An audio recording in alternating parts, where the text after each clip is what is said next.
सभी दोस्तों का बहुत बहुत स्वागत है शिवानी मैम हिंदी साहित्य क्लासेस में। कैसे हैं आप सभी? आशा करती हूँ आप लोग बहुत अच्छे हैं और अपने अपने एग्ज़ाम्स की तैयारी भी आप लोग बहुत अच्छे से कर रहे होंगे। तो चलिए आज की क्लास में हम यूनिट 10 अन्य गतिविधियों पे जो है प्रश्नों को सॉल्व करेंगे। टोटल प्रश्न जो है 160 है। ठीक है, गलती से मैंने निम्न में से कौन सा पात्र माटी की मूर्ति रेखाचित्र से नहीं है? रजिया, सरजू, परमेश्वर, सोमर। बताइए राइट आंसर क्या होगा क्वेश्चन नंबर 1 का। निम्न में से कौन सा पात्र माटी की मूर्ति रेखाचित्र से नहीं है? तो रजिया भी है, सरजू भी है और परमेश्वर भी है। ठीक है, सोमर नहीं है। तो राइट आंसर हमारा ए बी सी हो जाएगा, ऑप्शन ए बी सी। ठीक है, जितनी भी गतिविधियाँ लगी हुई हैं यूनिट 10 में सभी से जो है मैंने प्रश्न लिया है। ठीक है, तो आप लोग जो है इस प्रश्न को सॉल्व कर लीजिएगा और पीडीएफ जो है मैं कल भेज दूँगी। और हाँ, आज जो है आज मैं आप लोगों को रात में पीडीएफ भेज दूँगी यूनिट 7 हिंदी कहानी का। ठीक है, चलिए देखते हैं क्वेश्चन नंबर 2। सूची 1 को सूची 2 से मिलान कीजिए। एक तरफ जो है कथन दिए गए हैं और एक तरफ रचनाएं हैं। ठीक है, कौन सा कथन किस रचना से है ये आप सभी को बताना है। ऑप्शन ए देखेंगे, वह कलम टूट जाए तो निंदा के लिए उठती है। वह कलम टूट जाए तो निंदा के लिए उठती है। बी ऑप्शन है, यदि समय के सामने कितना व्यक्ति समय के सामने कितना विवश है, समय को स्वीकृति देने के लिए भी शरीर को कितना मूल्य देना पड़ता है। ठीक है। सी ऑप्शन है, हमारे क्षेत्र में तमाम ब्राह्मण उस समय की 2 बैल, ठीक है, उस समय के 2 बैलों की जोड़ी चुनाव चिन्ह वाली कांग्रेस पार्टी के कट्टर समर्थक थे। डी ऑप्शन है, जिसको तुम त्याग तपस्या बलिदान समझती हो वह एक भी नहीं है, या तो हम तुम दोनों का अपने पापों का प्रायश्चित है। बहुत ही महत्वपूर्ण कथन है। ठीक है, इन चारों रचनाओं से, लेकिन आप सभी को बताना है कौन सा कथन जो है किस रचना से है, मिलान करना है इसको। तो चलिए देख लेते हैं। ए का ए हो जाएगा, बी का 2 हो जाएगा, सी का 3 होगा और डी का 4 होगा। ठीक है, यानी बिल्कुल क्रम में है 1 2 3 4। ए ऑप्शन का जो कथन है वो माटी की मूर्ति से ही है। एक मिनट रुक जाइए आप लोग।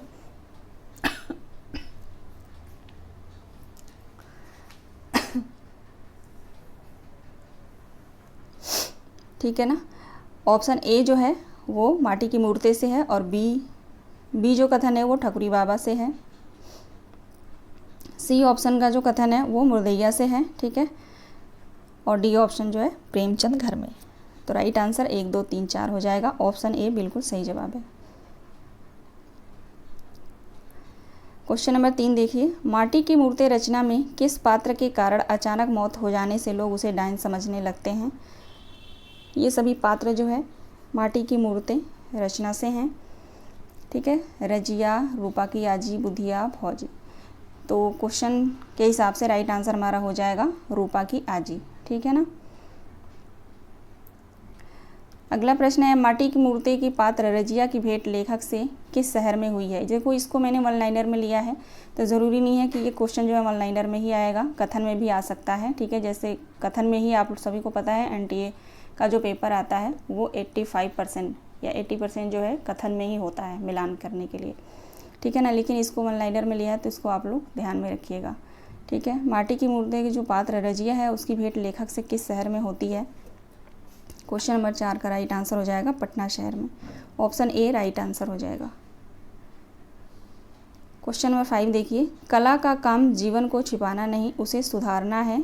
कला वह जिसे पाकर जिंदगी निखर उठे, चमक उठे। उपर्युक्त कथन किस रचना से है?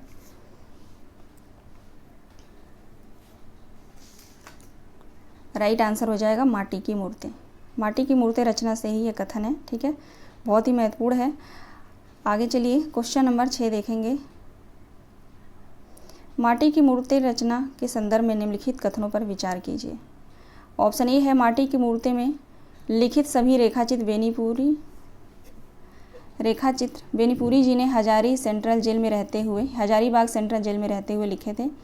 ऑप्शन दूसरा है, शुरुआती संस्करण में 11 रेखाचित्र थे। सन 1953 के संस्करण में रजिया के जुड़ने से संख्या जो है 12 हो गई। ठीक है, ऑप्शन तीसरा देखेंगे, मैं जो कोल्ड हो रखा है ना, मुझे कोल्ड से अपने बहुत परेशान हूँ कल से, ठीक है ना। तीसरा देखेंगे आप लोग, इन सभी संस्मरणात्मक रेखा चित्रों को बेनीपुरी जी ने स्वयं आत्मकथा कहा है। चौथा ऑप्शन देखेंगे, माटी की मूर्ति रचना का पात्र बाल गोविंद भगत खजड़ी बजाकर कबीर के पद गाया करता था।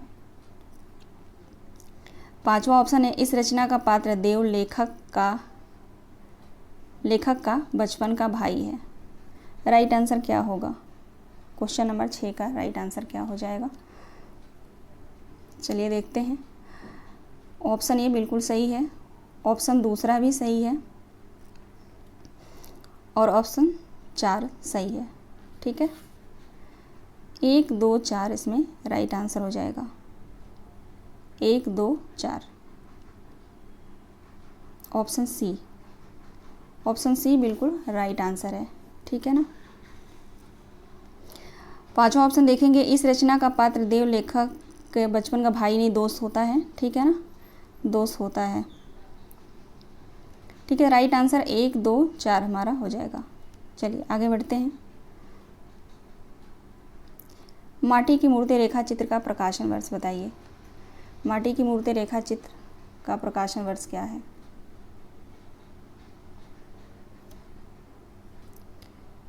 एक मिनट रुक जाइए।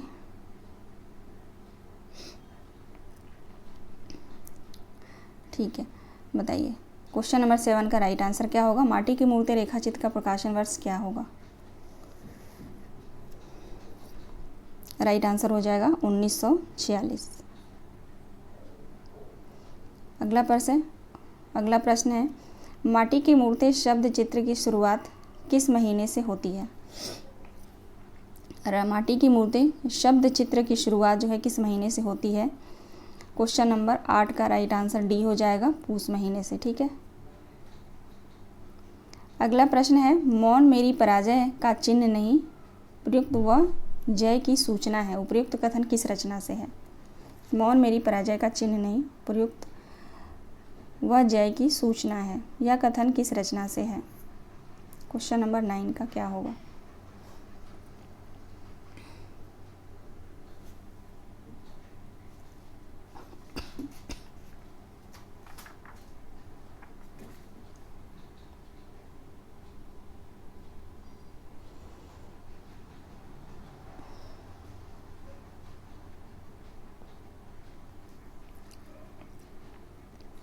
क्वेश्चन नंबर 9 का राइट आंसर हो जाएगा ऑप्शन बी, ठकुरी बाबा, ठीक है। ठकुरी बाबा से जो है ये कथन है, यहाँ पे बाबा रहेगा, ठकुरी बाबा।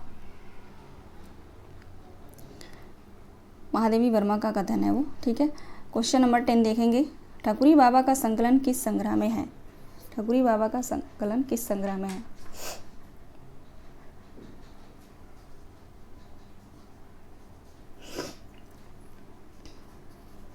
क्वेश्चन नंबर 10 का राइट आंसर हो जाएगा स्मृति की रेखाएं, ठीक है। ऑप्शन डी राइट आंसर हो जाएगा, रेखाएं यहाँ पे गलत है, ठीक है। स्मृति की रेखाएं में संकलित है ठकुरी बाबा रेखा चित्र, ठीक है। आगे देखते हैं अगला प्रश्न। इसका प्रकाशन वर्ष आप लोग जानते रहिए, स्मृति की रेखाएं का प्रकाशन वर्ष है 1943। अगला प्रश्न है, मुर्दैया के लेखक तुलसीराम अंतर्राष्ट्रीय राजनीति में बड़े सेंटर का प्रोफेसर एवं अध्यक्ष बनने का श्रेय किसे देते हैं? मुर्दैया के लेखक जो हैं तुलसीराम, वो अंतर्राष्ट्रीय राजनीति में बड़े सेंटर के प्रोफेसर एवं अध्यक्ष बनते हैं, उसका श्रेय वो किसे देते हैं? इनमें से जो है किनको किनको देते हैं? नीचे दिए गए विकल्पों में से सही उत्तर का चयन कीजिए। क्वेश्चन नंबर 11 का राइट आंसर हो जाएगा ए, बी और सी, यानी मुन्नर चाचा, सोनई और दढ़ियल जेदी को, ठीक है। ये मुर्दैया आप पढ़ेंगे तो उसमें बहुत महत्वपूर्ण है, ये मुझे लगा बहुत ही इंपॉर्टेंट है, तो वहाँ से जो मैंने क्वेश्चन लिया है, ठीक है ना। तो आप लोग ध्यान रखिएगा इस क्वेश्चन को। क्वेश्चन नंबर 11 का राइट आंसर ए, बी, सी हो जाएगा, ऑप्शन ए। आगे देखते हैं अगला प्रश्न। मुर्दैया में निम्नलिखित उपशीर्षक को पहले से बाद के क्रम में लगाइए। मुर्दैया में आए उपशीर्षकों को पहले से बाद के क्रम में लगाइए। क्वेश्चन नंबर 12 का राइट आंसर क्या होगा?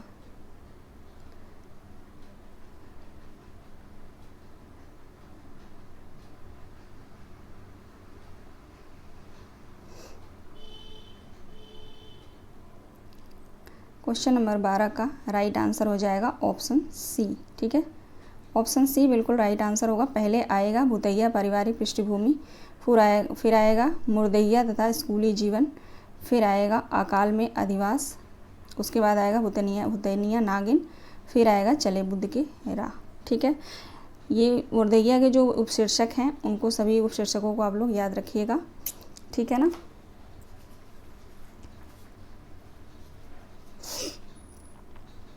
ऑप्शन सी राइट आंसर हो जाएगा। अगला प्रश्न देखेंगे। अगला प्रश्न है, मैं गणित के प्रश्नों को चिकनी जमीन खपड़े से लिखकर हल कर लेता था, फिर उसे छोटे छोटे अक्षरों में पटरी या कॉपी पर उतार लेता था। उपर्युक्त कदर मुर्दैया में संकलित किस उपशीर्षक या खंड से लिया गया है? राइट आंसर क्या होगा बताइए। क्वेश्चन नंबर 13 का राइट आंसर क्या होगा?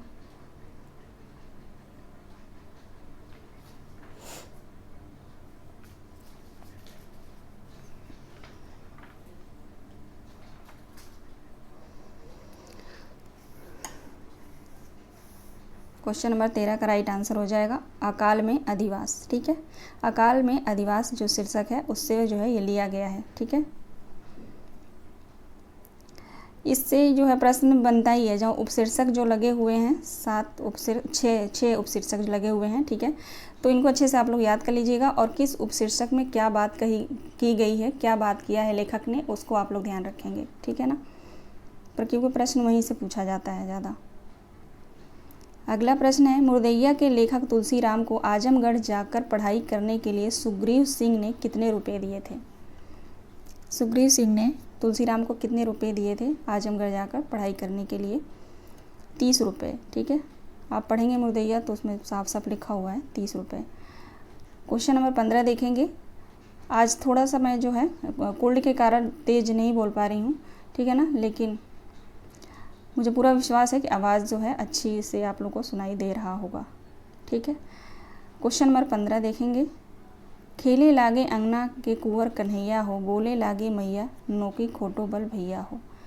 यह जो पंक्ति है किस रचना से, यह जो पंक्ति है वो किसकी है?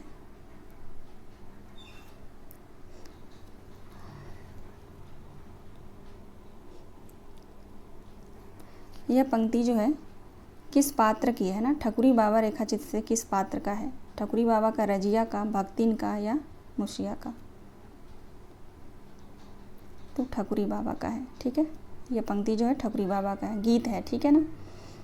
अगला प्रश्न देखेंगे। मुर्दैया का कौन सा पात्र लेखक के मित्र बनते हैं परंतु छल और द्वेष से लेखक की छात्रवृत्ति में से आधे 81 रुपये जबरन ले लेते हैं? रामधन होता है वो, या रूप राम, विजयी पांडे या देवराज? क्वेश्चन नंबर 16 का राइट आंसर क्या होगा? देवराज। ठीक है, देवराज राइट आंसर होगा। देखिए यहाँ जो मैंने प्रश्न लिया 160, वो सिर्फ यूनिट 10 में जो आपके टॉपिक लगे हुए हैं, जितनी भी विधाएं लगी हुई हैं, रेखाचित्र, संस्मरण, यात्रा वृत्तांत, ठीक है, वहीं से मैंने प्रश्नों को लिया है। कहीं और से मैंने प्रश्नों को नहीं लिया है। ठीक है ना। आप लोग पढ़ रहे हैं, तैयारी कर रहे हैं तो अच्छे से आपको पता होगा। लेकिन उसके बाद भी जो अन्य गद्य विधाएं जो लगी हुई हैं, जो इनके जो एक तो ये टॉपिक में आपके है, ठीक है ना। जैसे मान लीजिए महादेवी वर्मा की जो रेखा चित्र हैं इसमें, चाहे राम ऋषिवनीपुरी की जो रेखा चित्र हैं, इनके अलग भी अन्य जो रेखा चित्र हैं उनको भी आपको याद करना पड़ेगा। ठीक है, जितने भी इसमें लेखक हैं अन्य गद्य विधाओं में, उन सभी लेखकों का जो यात्रा वृत्तांत है, जो रेखा चित्र है, संस्मरण है, उनको अच्छे से आप लोग याद कर लीजिएगा। उसका मैंने वीडियो बना रखा है, वो लिंक मैं भेज दूँगी। बहुत पहले मैंने पढ़ा रखा है उसको, तो उसको बहुत कम स्टूडेंट ने देखा भी है, लेकिन वो बहुत ही महत्वपूर्ण है। वहाँ से प्रश्न आएगा ही आएगा 4 से 5, तो उसका लिंक मैं भेज दूँगी। ठीक है ना, तो उसको आप लोग सॉल्व कर लीजिएगा वहाँ से। ठीक है, प्रकाशन वर्ष के साथ जो है मैंने उसको पूरा विधिवत अच्छे से बताया हुआ है। ठीक है ना, आधा घंटा 20 मिनट का वो वीडियो है, आप लोग देख लेंगे उसको। ठीक है, क्वेश्चन नंबर 17 देखेंगे। गौतम बुद्ध के लिए जो स्थान था आम्रपाली का, संभवतः वह मेरे लिए नटनिया। ठीक है, उपयुक्त कथन मुर्दैया में संकलित किस उपशीर्षक से है? ये जो कथन है मुर्दैया से तो है, ठीक है, और कई बार पूछा भी गया है। ये कथन तुलसीराम का है, मुर्दैया रचना से, आत्मकथा से है, लेकिन किस उपशीर्षक से है? ठीक है, ये कथन आ चुका है कि किसका है, तो तुलसीराम का है। किस रचना से है, तो मुर्दैया से है। अब अगर आएगा तो ये यही पूछेगा कि किस उपशीर्षक से है। ठीक है, तो इसलिए मैंने इस प्रश्न को लिया है। क्वेश्चन नंबर 17 का राइट आंसर हो जाएगा ऑप्शन सी, चले बुद्ध की राह। क्वेश्चन नंबर 18 देखिए। प्रेमचंद घर में संदर्भ में विचार कीजिए। प्रेमचंद घर में के संदर्भ में विचार कीजिए। राइट आंसर क्या होगा? ऑप्शन 1 है प्रेमचंद घर में प्रेमचंद की जीवनी है। दूसरा ऑप्शन है इसका प्रकाशन वर्ष, इसका होगा यहाँ पे, इसका प्रकाशन वर्ष 1944 में हुआ था। तीसरा ऑप्शन है शिवरानी देवी ने प्रेमचंद के संपूर्ण जीवन को इस पुस्तक में 88 भागों में दिखाया है। ऑप्शन 4 है पुस्तक की श्रद्धांजलि शिवरानी देवी तथा आमुख शिवरानी देवी ने लिखा है।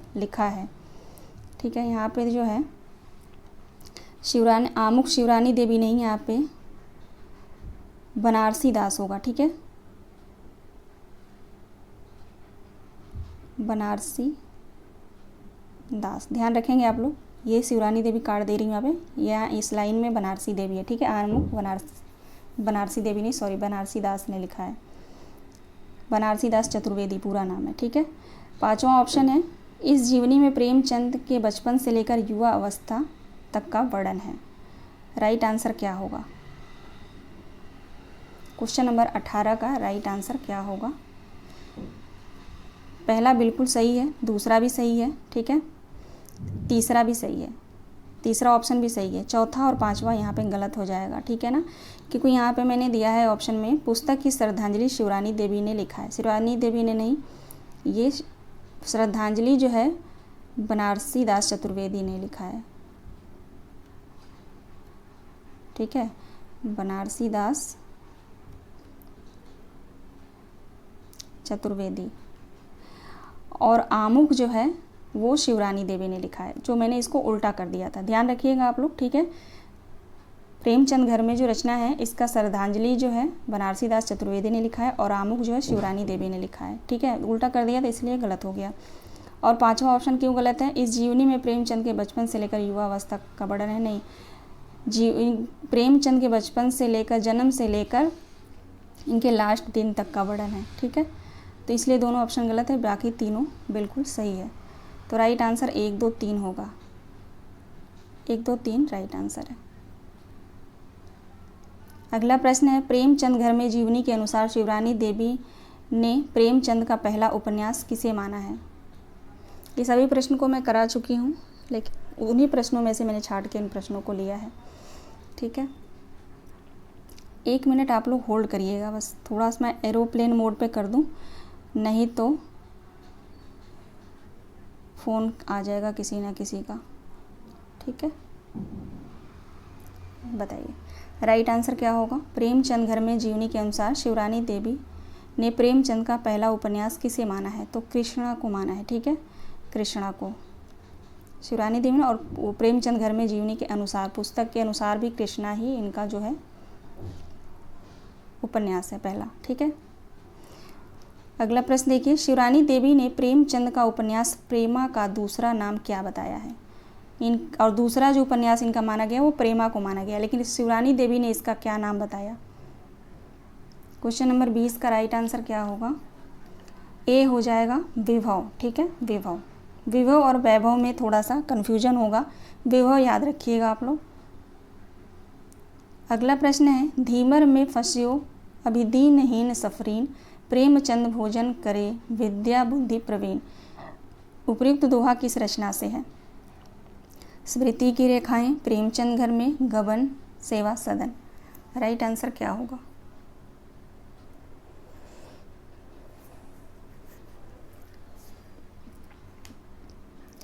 क्वेश्चन नंबर 21 का राइट आंसर ऑप्शन बी हो जाएगा, ठीक है ना। ये दोहा जो है प्रेमचंद घर में रचना से है, जीवनी से, ठीक है। अगला प्रश्न है, प्यादा से फारजी भयो टेढ़ो टेढ़ो जाए।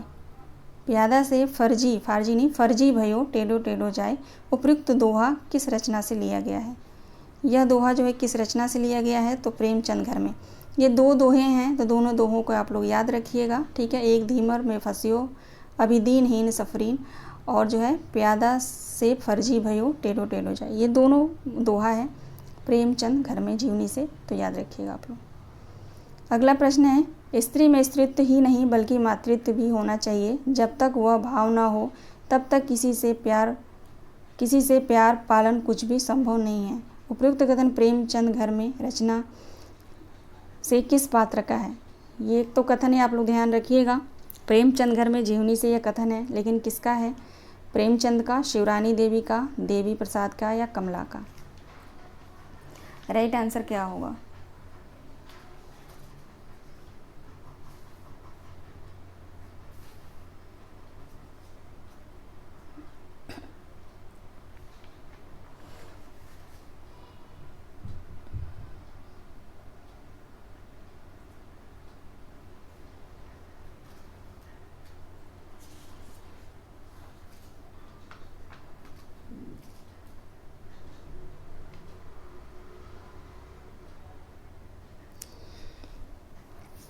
क्वेश्चन नंबर 23 का राइट आंसर हो जाएगा ऑप्शन ए,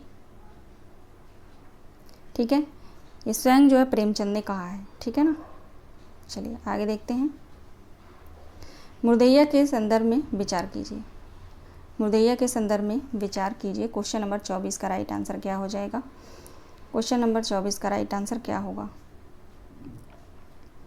ऑप्शन 1 देखेंगे, तुलसी राम का गांव का नाम 12 गाँव है, नहीं धर्मपुर है, ठीक है, धर्मपुर, ठीक है ना। तो ये ऑप्शन गलत हो गया। दूसरा ऑप्शन देखेंगे, मुर्दैया आजमगढ़ में स्थित लेखक के गांव के शमशान घाट का नाम है, बिल्कुल सही है। तीसरा देखेंगे, अकाल में अधिवास मुर्दैया के तीसरे खंड उपशीर्षक का नाम है, बिल्कुल सही है ये। चौथा ऑप्शन है, मुर्दैया रचना की भूमिका अखिलेश ने लिखा था, नहीं स्वयं लेखक ने लिखा है। पाँचवा ऑप्शन है, मुर्दैया में राहुल संस्कृतायन की पुस्तक बोलगा से गंगा का उल्लेख मिलता है। तो ये राइट आंसर है, ठीक है। तो यहाँ पे राइट आंसर 2, 3, 5 हो जाएगा, ठीक है ना। बी ऑप्शन सही होगा। एक को यहाँ हटा देती हूँ, सब में से हटा दिया मैंने, ठीक है। ऑप्शन आप लोग मान लेंगे बी 2, 3, 5, ठीक है, राइट आंसर हो जाएगा। आगे देखते हैं। क्वेश्चन नंबर 25, निम्नलिखित में से कौन सा पात्र ठकुरी बाबा रचना से है। इनमें से कौन सा पात्र जो है ठकुरी बाबा रचना से है। क्वेश्चन नंबर 25 का राइट आंसर क्या होगा। बेला है, ठकुराइन है और सहुआइन है, ठीक है। बेला, ठकुराइन और सहुआइन, ACD। Option B ACD right answer होगा।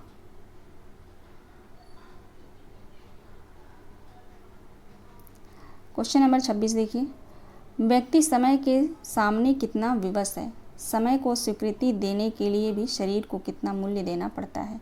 उपयुक्त कथन किस रचना से है।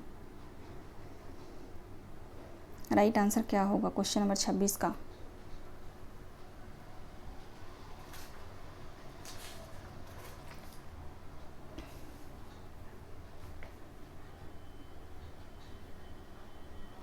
राइट आंसर हो जाएगा ठकुरी बाबा, ठीक है। ये कथन जो है ठकुरी बाबा से, पहले जो दूसरा प्रश्न मैंने सॉल्व कराया इस कथन को मैंने लिया था वहाँ पे। अगला प्रश्न है, महादेवी वर्मा द्वारा रचित ठकुरी बाबा किसमें संकलित है। अच्छा, ये क्वेश्चन मुझे लग रहा है रिपीट हुआ है ना। स्मृति की रेखाएं, चलिए कोई बात नहीं।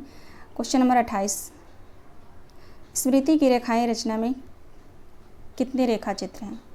5, 10, 8 या 7। स्मृति की रेखाएं में कितने रेखा चित्र संकलित हैं, तो 7, ठीक है। राइट आंसर ऑप्शन डी हो जाएगा 7।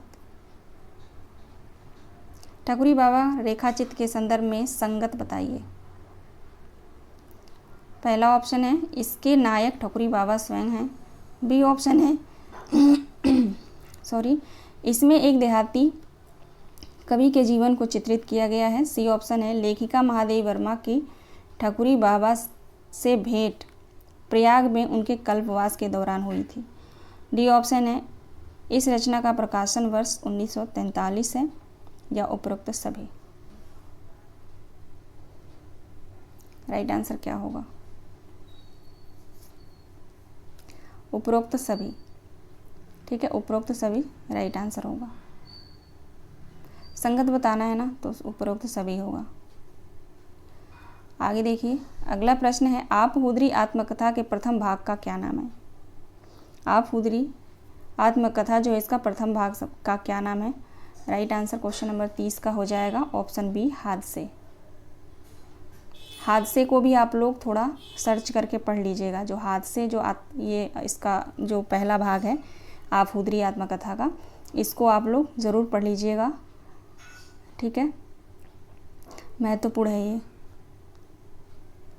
आगे देखिए, अगला प्रश्न है, नदी को न पत्थर बांध सकते हैं न बांध। नदी तब तक नहीं रुकती जब तक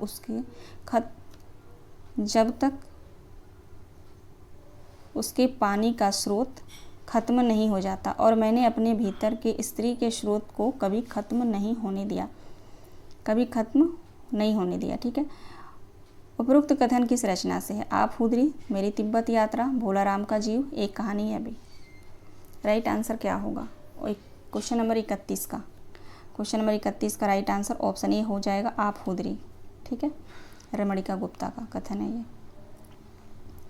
अगला प्रश्न देखेंगे, क्वेश्चन नंबर 32, जब लड़की बड़ी होती है तो उसकी जमात बड़ी होती है, केवल उसका व्यक्तित्व तो नहीं। उपरोक्त कथन किस रचना की भूमिका से लिया गया है? जब लड़की बड़ी होती है तो उसकी जमात बड़ी होती है, केवल उसका व्यक्तित्व नहीं। ये कथन कई बार पूछा भी गया है। ठीक है, तो जो महत्वपूर्ण होता है, जो प्रचलित हो जाता है, जो कथन, जो रचनाएं, जो रचनाकार, वो बार बार पूछा ही जाता है। ऐसा नहीं है कि एक बार पूछ दिया गया तो कभी पूछा नहीं जाएगा।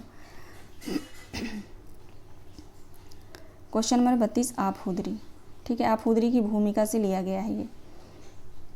अगला प्रश्न है, आप हुदरी आत्मकथा में लेखिका पर किसका प्रभाव पड़ा? फ्रायडवाद का, दर्शनवाद का, नारीवाद का, मार्क्सवाद का। आप हुदरी आत्मकथा में लेखिका पर किसका प्रभाव पड़ा? आप हुदरी जो आत्मकथा है इसकी भूमिका जरूर पढ़ लीजिएगा आप लोग। ठीक है, मुर्दैया जो है उसकी भूमिका, जितनी गद्य विधाएँ हैं इसकी भूमिका आप लोग ज़रूर पढ़ लीजिएगा। नेट पे भी अवेलेबल है, अगर नहीं है तो आप लोग मुझे बता दीजिएगा, मैं दे दूँगी। ठीक है, जिसका है मेरे पास वो मैं आप लोगों को दे दूँगी। क्वेश्चन नंबर 33 का राइट आंसर हो जाएगा फ्रायडवाद का। ठीक है, आप हुदरी आत्मकथा में जो है लेखिका पर किसका प्रभाव पड़ा था? तो फ्रायडवाद का, ध्यान रखिएगा आप लोग। जामुन का पेड़ का प्रकाशन वर्ष क्या है? जामुन का पेड़ का प्रकाशन वर्ष 1960 है। ठीक है, अगला प्रश्न है, जामुन का पेड़ के संदर्भ में असंगत बताइए। ऑप्शन ए है, यह रचना हास्य व्यंग्य कहानी विधा है। ऑप्शन डी है, इसमें सरकारी दफ्तरों की लंबी और विवेकहीन कार्यप्रणाली की वजह से एक शायर की मौत हो जाती है। ऑप्शन सी है, इस रचना में इंसानियत की जगह व्यवस्था महत्वपूर्ण बताया गया है। ऑप्शन डी है, इस रचना के लेखक कृष्णचंद्र नहीं है। राइट आंसर क्या होगा?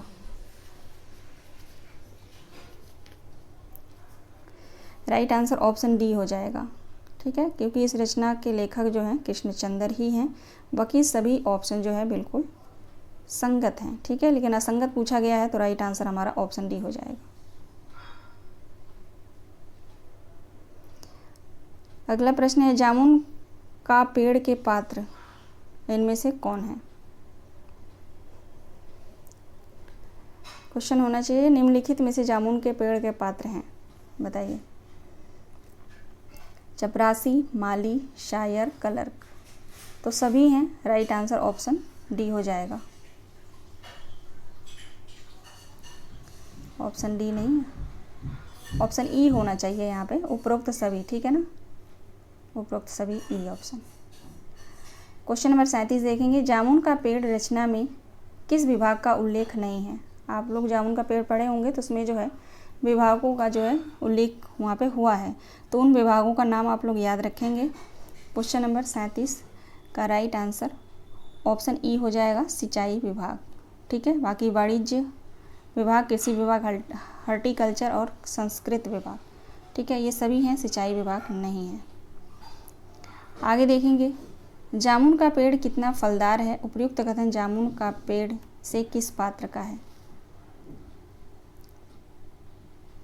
उपरोक्त कथन जामुन के पेड़ से किस पात्र का है?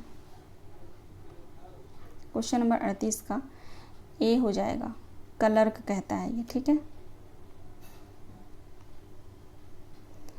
अगला प्रश्न है, जामुन का पेड़ के लेखक कौन है? जामुन के पेड़ के लेखक कौन है?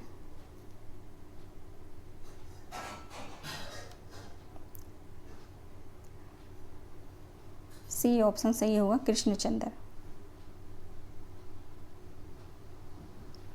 अगला प्रश्न है, जामुन का पेड़ किस विधा की रचना है? आत्मकथा, उपन्यास, जीवनी या कहानी? जामुन का पेड़ किस विधा की रचना है? कहानी विधा की रचना है, ठीक है, हास्य व्यंग कहानी विधा की रचना है। ये क्वेश्चन, ऐसे क्वेश्चन जरूर पूछे जाते हैं, क्योंकि ये अन्य गद्य विधाओं में जो है ज़्यादातर आत्मकथा, जीवनी, संस्मरण, रेखाचित्र ये सभी विधाएं लगी हुई हैं। तो ये जो है हास्य व्यंग कहानी है, तो इस पर ज़रा गौर आप लोग करिएगा, ठीक है ना, ध्यान रखेंगे। क्वेश्चन नंबर 41, जामुन का पेड़ कहानी में आए शब्द के अर्थ संगत हैं? इनमें से जामुन के पेड़ में जो है, जो रचना है उसमें जो है बहुत सारे जो वहाँ पे उर्दू शब्द आते हैं, उनके अर्थ यहाँ पे मैंने लिया है वहाँ से प्रश्न, ठीक है। तो देखेंगे कौन सा जो यहाँ पे संगत पूछा जा रहा है। ताज्जुब का, आश्चर्य, तगालुफ का, देर या उपेक्षा, रुआसा या रोनी का सूरत, रुआसा का यानी रोनी सूरत हो जाएगा, ठीक है, यहाँ डैश नहीं रहेगा, रुआसा का रोनी सूरत, झक्कड़ का आंधी या उपरोक्त सभी। तो ताज्जुब का तो आसान है, ठीक है, तगालुफ का थोड़ा सा यहाँ पे कठिन है, और रुआसा का, ये दोनों याद रखिएगा। झक्कड़ भी मुझे लग रहा है आप लोग में से सब लोग जानते ही होंगे, आंधी, ठीक है। तो उपरोक्त सभी राइट आंसर हो जाएगा, सभी जो है यहाँ पे संगत हैं। जामुन का पेड़ कहानी के अनुसार पेड़ किस राज्य के प्रधानमंत्री ने लगाया था? बताइए, ब्रिटानिया के प्रधानमंत्री ने, ब्रिटेन के या ऑस्ट्रेलिया के या भारत के प्रधानमंत्री ने? जामुन के पेड़ कहानी के अनुसार पेड़ किस राज्य के प्रधानमंत्री ने लगाया था? क्वेश्चन नंबर 42 का राइट आंसर हो जाएगा ऑप्शन ए, ब्रिटानिया।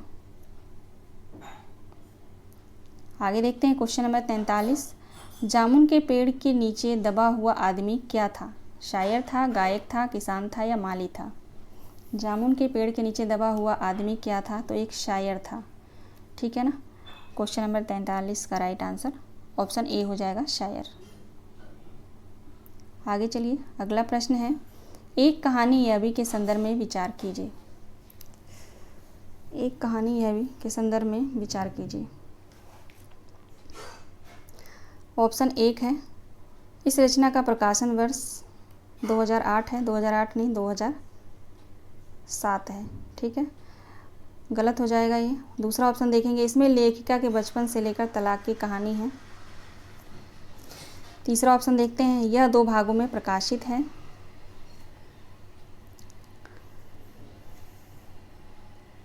चौथा ऑप्शन देखेंगे, इस रचना को मन्नू भंडारी ने लेखकी आत्मकथा कहा है। पांचवा ऑप्शन है, यह विचारात्मक शैली में लिखा गया है। तो राइट आंसर इसका बताएंगे आप लोग क्या हो जाएगा। ऑप्शन एक तो गलत है यहाँ पे, राइट आंसर ए हो जाएगा 2, 3, 4। दूसरा बिल्कुल सही है, इसमें लेखिका के बचपन से लेकर तलाक की कहानी है, ये 2 भागों में प्रकाशित है, ठीक है। चौथा ऑप्शन जो है गलत है, ठीक है, नहीं गलत, सॉरी गलत नहीं है, सही है। इस रचना को मन्नू भंडारी ने लेखकी आत्मकथा कहा है, बिल्कुल सही है। पांचवा ऑप्शन जो है गलत क्यों है? क्योंकि इसको जो है मन्नू भंडारी ने विचारात्मक शैली में नहीं लिखा गया है, ठीक है, आत्मपरक शैली में लिखा गया है, ठीक है, इसलिए गलत हो जाएगा। और ए ऑप्शन में जो है 2007 में इसका प्रकाशन वर्ष है, ठीक है। तो right answer 2, 3, 4 option A, 2, 3, 4 right answer होगा। क्वेश्चन नंबर 45 देखिए, इन पंक्तियों को तो अब झड़ना ही होगा, इसमें मोह रखकर अब क्या काम नहीं चलेगा, क्योंकि ये अब जान नहीं देने वाले इस पौधे को अब जड़ से देखना होगा। उपयुक्त कथन किस रचना से उद्धृत है? यह जो कथन है किस रचना से है? Question number 45। एक कहानी यह भी। राइट आंसर ऑप्शन सी हो जाएगा। अगला प्रश्न है, मन्नू भंडारी का जन्म कहाँ हुआ था? मन्नू भंडारी का जन्म कहाँ हुआ था? भानपुरा गांव में, ठीक है ना, भानपुरा गांव में। 1931 में जो है जन्म हुआ था मन्नू भंडारी का, भानपुरा गांव में, ठीक है। मन्नू भंडारी पर किस समाज का प्रभाव पड़ा है? मन्नू भंडारी पर किस समाज का प्रभाव पड़ा है? तो आर्य समाज का। राइट आंसर ऑप्शन बी होगा। मेरी तिब्बत यात्रा, यह यात्रा वृत्तांत है, इसका प्रकाशन वर्ष क्या है? मेरी तिब्बत यात्रा का प्रकाशन वर्ष इसका है 1937। ऑप्शन ए राइट आंसर होगा। मेरी तिब्बत यात्रा के संदर्भ में असंगत बताइए। इसमें कुल 3 यात्रा का वर्णन है।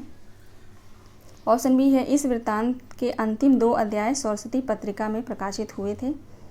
ऑप्शन सी है, पांडुलिपियों के चित्र सरस्वती तथा प्रवासी पत्रिका में प्रकाशित हुई।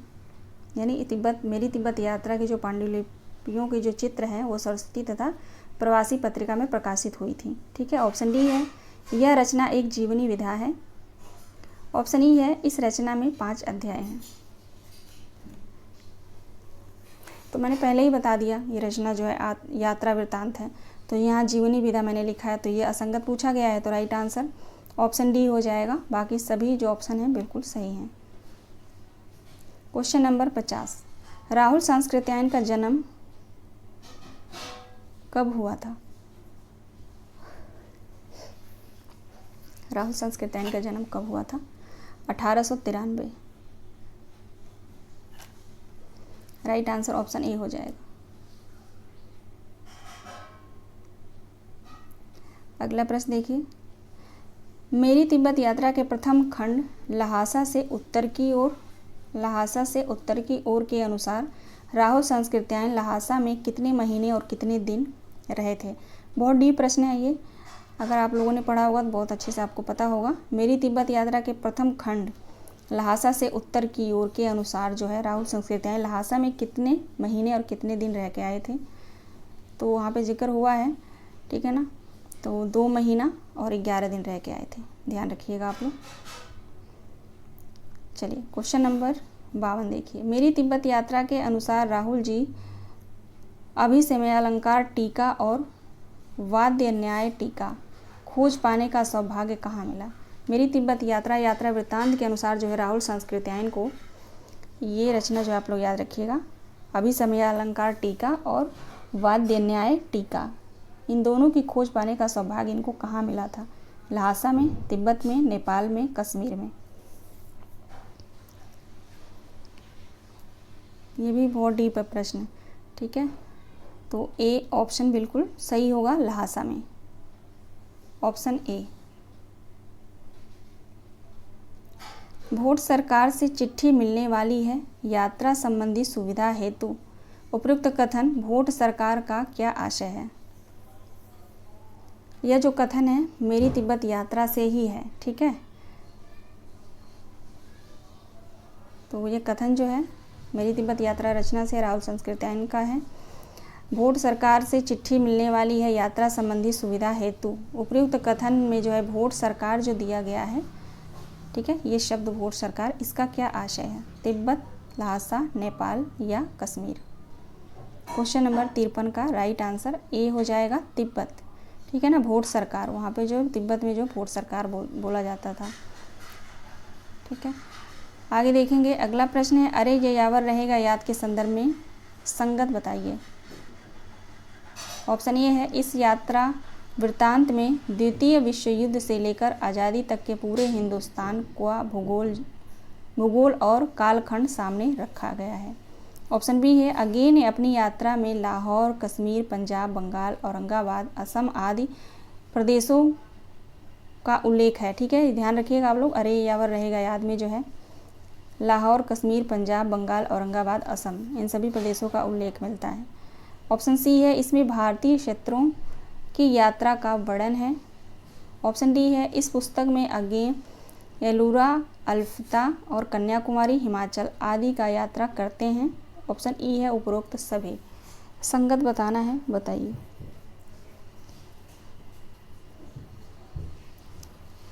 अगर ये विधाएं आप लोग नहीं पढ़े हैं तो भी क्वेश्चन के माध्यम से ये क्वेश्चन आप लोग सॉल्व कर लेंगे तो बहुत आसान हो जाएगा आप लोगों के लिए।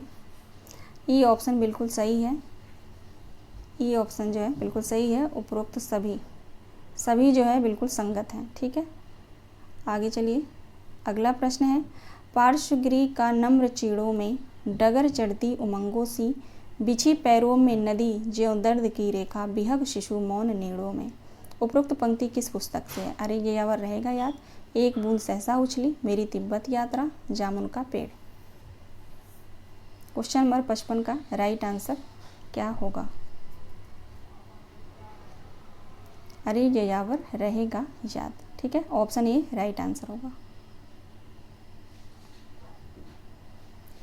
अगला प्रश्न है, स्वयं सुंदर न होकर भी मैं संसार के अखिल सौंदर्य का नींव हूँ, क्योंकि मैं संस्कृति की नींव हूँ। उपरोक्त कथन किस रचना से उद्धृत है? बहुत महत्वपूर्ण कथन है ये। मेरी तिब्बत यात्रा से है, या अरे यावर रहेगा यार, आवारा मसीहा, या आप होदरी। राइट आंसर क्या होगा? क्वेश्चन नंबर 56 का बी हो जाएगा, अरे जयावर रहेगा याद से जो है ये कथन है। ठीक है, अगला प्रश्न है, अरे जयावर रहेगा याद के अनुसार असमिया के लोग शिव सागर को किस नाम से उच्चारण करते थे? शिव सागर को वो लोग जो है हिव सागर बुलाते थे, हिव सागर। क्वेश्चन नंबर 58 देखिए, विश्वमय है परिवर्तन, तुम्हारी ही विधि पर विश्वास, हमारा चिर आश्वास। उपरोक्त कथन किस पुस्तक से लिया गया है?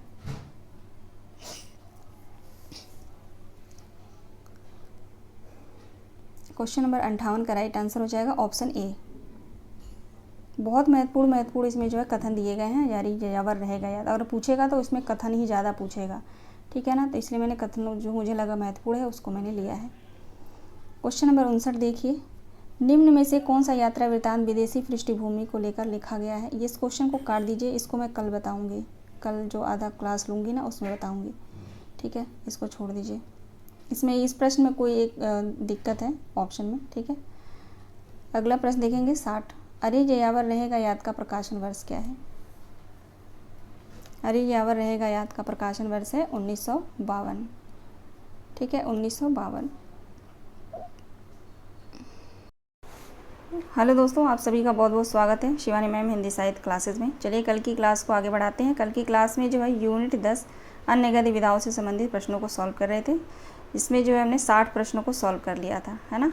चलिए आज की क्लास में उसके आगे के प्रश्नों को सॉल्व करते हैं। टोटल जो है आज की क्लास में 80 प्रश्न होंगे। ठीक है, चलिए कल जो मैंने क्वेश्चन सॉल्व कराया था ये पहला ही क्वेश्चन, इसको मैंने सही कर दिया है आज के पीडीएफ में। ठीक है, यहाँ पे रहना चाहिए था, निम्न में से कौन सा पात्र माटी के मूर्ति रेखा चित्र से है।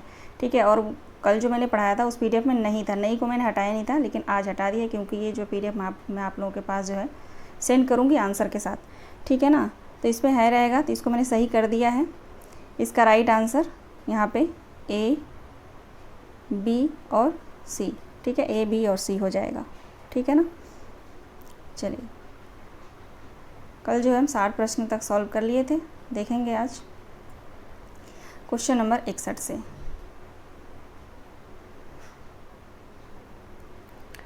ठीक है, और हाँ यहाँ पे 60 क्वेश्चन में भी थोड़ी मेरे से गलती हुई थी बताने में। इसका प्रकाशन वर्ष अरे यावर रहेगा याद का प्रकाशन वर्ष जो है ऑप्शन ए राइट आंसर होगा, मैंने पिन कर दिया था।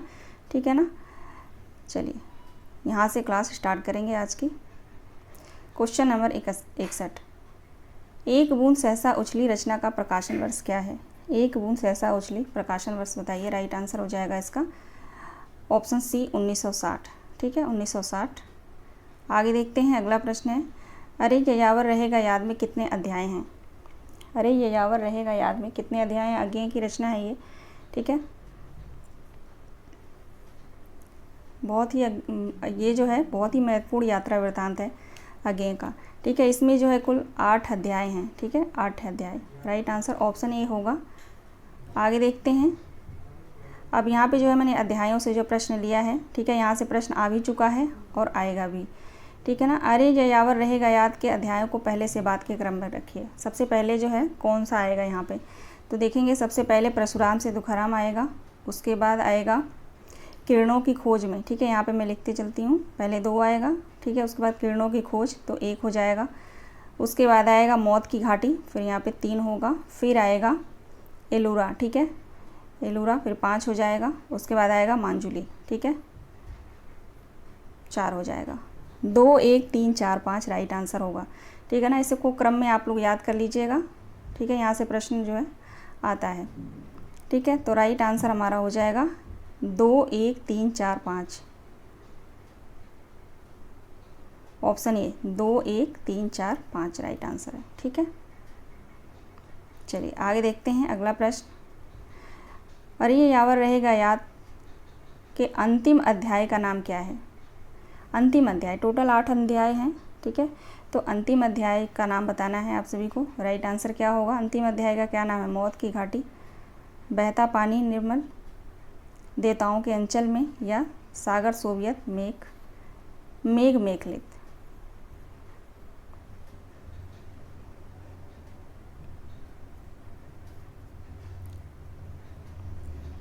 राइट आंसर क्या होगा,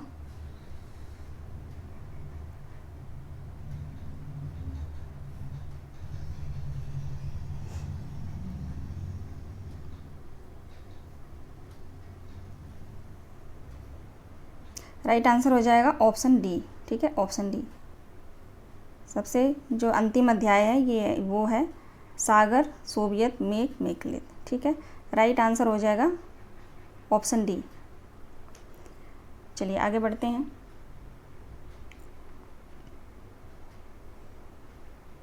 क्वेश्चन नंबर 65 देखेंगे। ऐसी पुस्तकों में प्रस्तुत ब्यौरा एक व्यक्ति की यात्रा का ब्यौरा होता है और वह यात्रा जितनी बाहरी होती है उतनी ही भीतरी भी। उपयुक्त कथन किस पुस्तक की भूमिका से लिया गया है। उपरोक्त कथन किस पुस्तक की भूमिका से लिया गया है। अरे यावर रहेगा याद, मेरी तिब्बत यात्रा, एक बूंद सहसा उछली, या मेहदावल की यात्रा। इनमें से किस यात्रा वृत्तांत की भूमिका से जो है यह प्रश्न लिया गया है। राइट आंसर क्या होगा क्वेश्चन नंबर 65 का। राइट आंसर हो जाएगा अरे यावर रहेगा याद, ठीक है, ऑप्शन ए सही जवाब है। आगे देखते हैं अगला प्रश्न है। अरे यावर रहेगा याद कि किस अध्याय में असम का वर्णन है। किस अध्याय में असम का वर्णन है। परशुराम से तुखराम में, या किरणों की खोज में, देवताओं के अंचल में, या मौत की घाटी में। राइट आंसर क्या होगा। यहाँ पे तुखराम नहीं होगा, तुखरम होगा, ठीक है ना, आगे मात्रा नहीं आएगी, तुखरम होगा। क्वेश्चन नंबर 66 का राइट आंसर हो जाएगा ऑप्शन ए परशुराम से तुखरम, ठीक है, पहले ही अध्याय में जो असम का वर्णन मिलता है, ठीक है ना। आगे देखते हैं। अरे यावर रहेगा याद के किस अध्याय में जम्मू कश्मीर का वर्णन है। किस अध्याय में जम्मू कश्मीर का वर्णन मिलेगा। क्वेश्चन नंबर 67 का राइट आंसर हो जाएगा किरणों की खोज में। राइट आंसर ऑप्शन सी होगा, किरणों की खोज, ठीक है। आगे देखते हैं अगला प्रश्न है। शूद्र मानव को कभी कभी देवताओं का समकक्षी हो सकने का सौभाग्य प्राप्त है, लेकिन वह सौभाग्य अधिक देर तक बना नहीं रह सकता।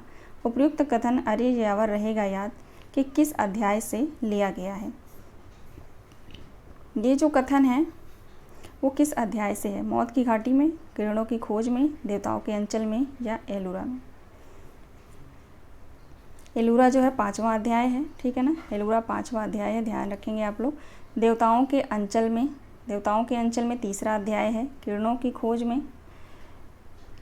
किरणों की खोज में 2रा अध्याय है, ठीक है, और मौत की घाटी में, मौत की घाटी में जो है 4था अध्याय है। क्वेश्चन नंबर 68 का राइट आंसर हो जाएगा ऑप्शन ए मौत की घाटी में, ठीक है, मौत की घाटी से जो ये प्रश्न लिया गया है, ये कथन है, ठीक है। आगे देखेंगे। अरे यावर रहेगा याद के संदर्भ में सुमेलित कीजिए। अरे यावर रहेगा याद के संदर्भ में सुमेलित कीजिए। जब ये यात्रा वृत्तांत आप लोग पढ़ेंगे तो ये सभी नाम आते हैं, ठीक है। रोहतांग, शिवसागर, जल्दाबाद, इसका जो है वहाँ पे अन्य नाम भी दिया गया है। तो ये इसको सुमेलित करने के लिए मैंने लिया है ताकि आप लोग इसको जानकारी रहे आप सभी को। यहाँ से अगर आता है मिलान के लिए या पूछा जा सकता है कि अरे यावर रहेगा याद में जो है रोहतांग को क्या बोला गया है, तो मौत की घाटी। शिवसागर वहाँ शिवसागर को दीव सागर नहीं हिव सागर रहेगा यहाँ पे, ठीक है। हिव सागर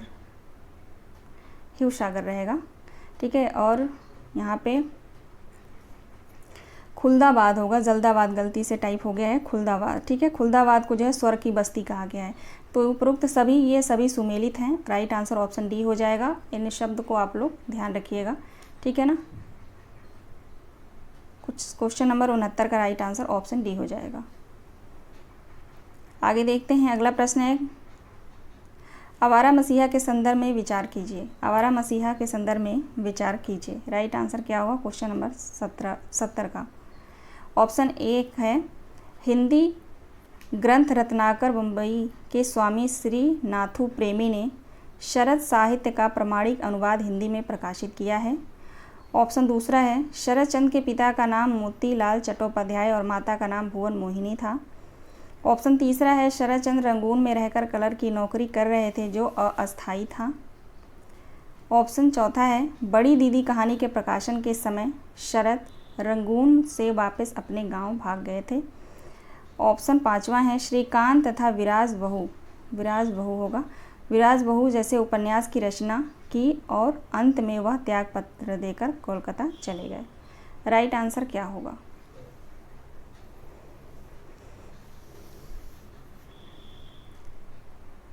सभी तथ्य जो है बहुत महत्वपूर्ण है। इसका राइट आंसर हो जाएगा पहला, दूसरा और पांचवा। पहला, दूसरा और पांचवा, 1, 2, 5 राइट आंसर हो जाएगा।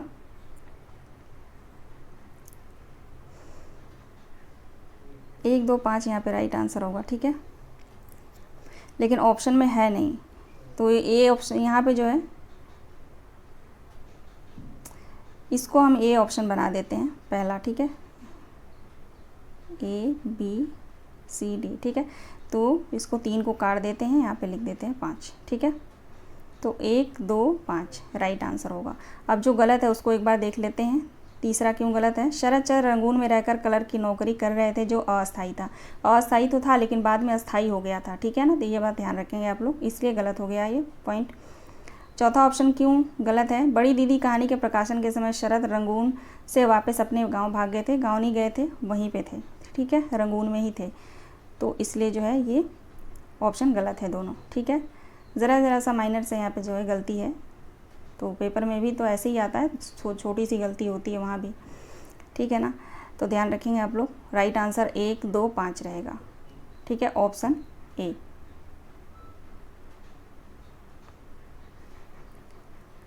अगला प्रश्न है आवारा मसीहा के अनुसार शरद चंद्र ने अपनी पत्नी मोक्षदा का क्या नाम रखा था? दुर्गावती, शांति, हिरणामयी, माया। राइट आंसर है हिरणामयी, ठीक है। आगे देखते हैं, अगला प्रश्न है आवारा मसीहा के अनुसार शरद चंद्र कलकत्ता आने पर किन निबंधों की रचना की थी? आवारा मसीहा के अनुसार शरद चंद्र कलकत्ता आने पर इनमें से किन निबंधों की रचना की थी? क्वेश्चन नंबर 72 का राइट आंसर हो जाएगा ए और बी, ठीक है। नारी का मूल्य और रामेर सुमत, ये दोनों रचनाएं, ठीक है। तो ए बी राइट आंसर हो जाएगा, ऑप्शन 4 ए और बी। चलिए आगे देखते हैं, क्वेश्चन नंबर 73 देखेंगे। आवारा मसीहा के अनुसार शरद चंद्र ने इनमें से किस उपन्यास की रचना की थी?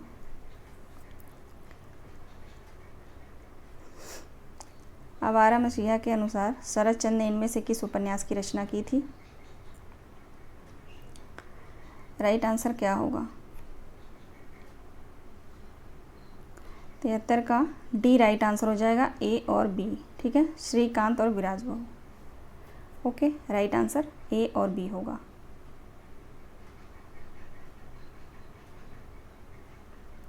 क्वेश्चन नंबर 74 देखेंगे। आवारा मसीहा के प्रमुख पात्र कौन है इसमें? आवारा मसीहा जीवनी के पात्र इनमें से कौन है?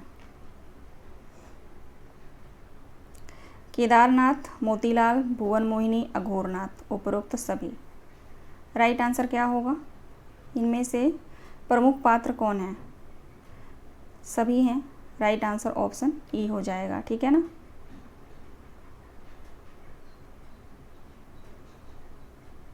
आवारा मसीहा का प्रकाशन वर्ष बताइए। आवारा मसीहा का प्रकाशन वर्ष क्या है? 1974। राइट आंसर हो जाएगा 1974।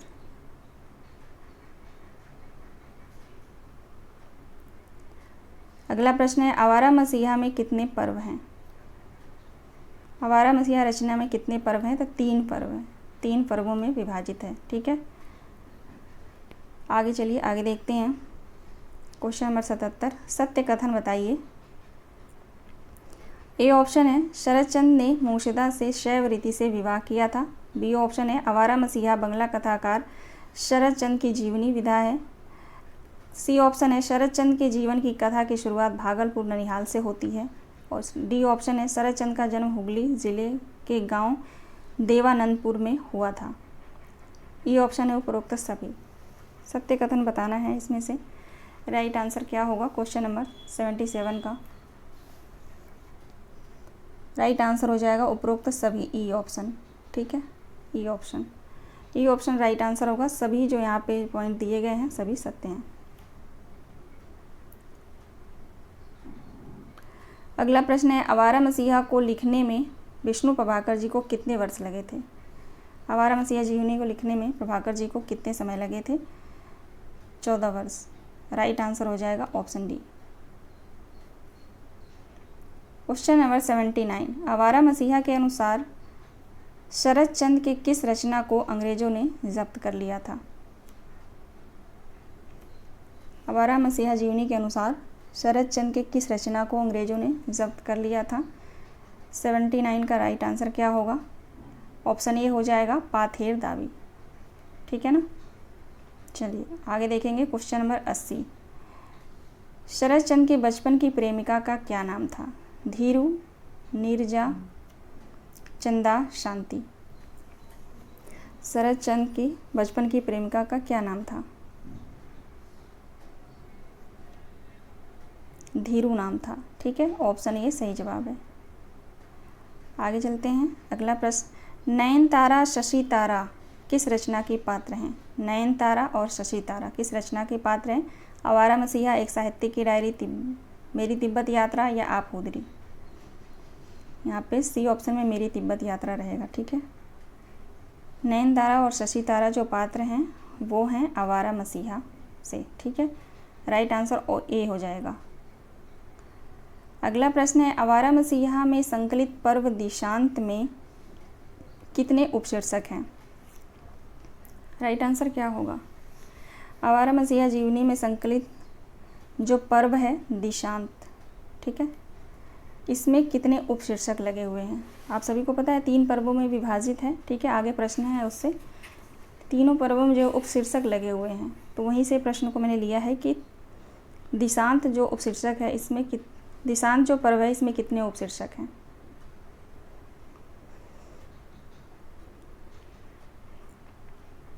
राइट आंसर क्या होगा क्वेश्चन नंबर 82 का?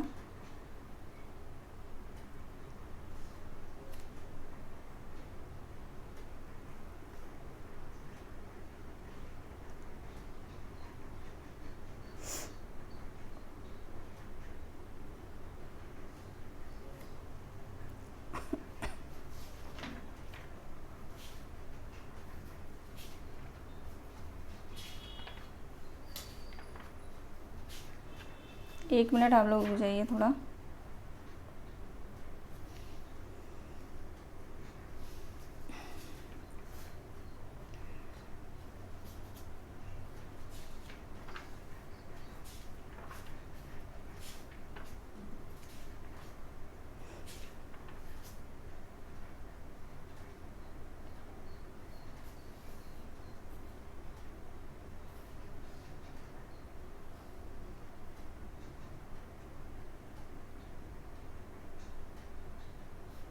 बस एक सेकेंड रुक जाइए। हाँ ठीक है। ऑप्शन सी राइट आंसर इसका हो जाएगा, ठीक है ना। 30 जो है 30 उपशीर्षक हैं यहाँ पे, ठीक है ना। ऑप्शन सी राइट आंसर होगा। मैं संस्कृति के 4 अध्याय से भी प्रश्न मैंने लिया है ना, तो उसका मुझे थोड़ा याद आ रहा था, इसलिए मुझे कन्फ्यूजन यहाँ पे हुआ, ठीक है ना। चलिए देखते हैं अगला प्रश्न। आवारा मसीहा के किस पर्व में शरत चंद्र चट्टोपाध्याय के बचपन की घटनाएं हैं? राइट आंसर क्या होगा? किस पर्व में शरत चंद्र चट्टोपाध्याय के बचपन की घटनाएं हैं? दिशाहारा, दिशा की खोज या दिशांत, ठीक है। तो दिशाहारा पहला पर्व है, दिशा की खोज दूसरा पर्व है और दिशांत जो है तीसरा पर्व है।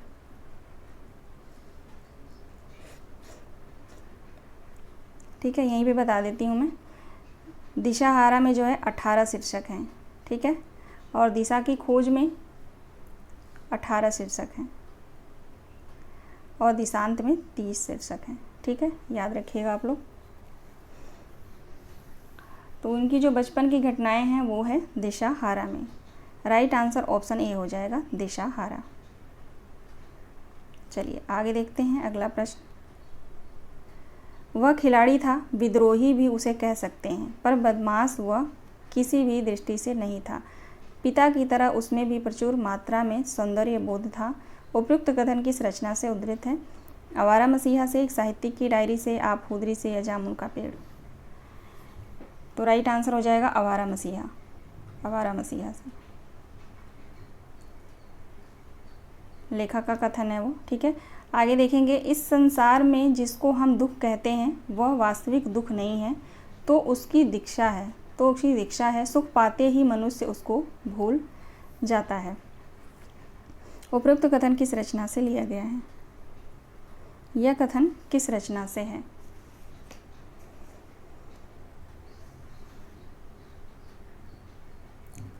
आवारा मसीहा। राइट आंसर ऑप्शन बी होगा।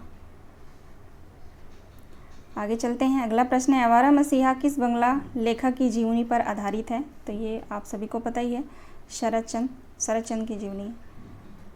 आगे देखते हैं। अगला प्रश्न है, आवारा मसीहा के रचनाकार कौन हैं? तो विष्णु प्रभाकर हैं। आसान प्रश्न है ये। आगे देखते हैं। आवारा मसीहा जीवनी किस में विभाजित है? सर्ग में, खंड में, पर्व में, कांड में। ये तो मैंने पहले ही आप लोगों को बता दिया है ना, पर्वों में विभाजित है, ठीक है। तो ध्यान रखिएगा, ऑप्शन सी राइट आंसर हो जाएगा।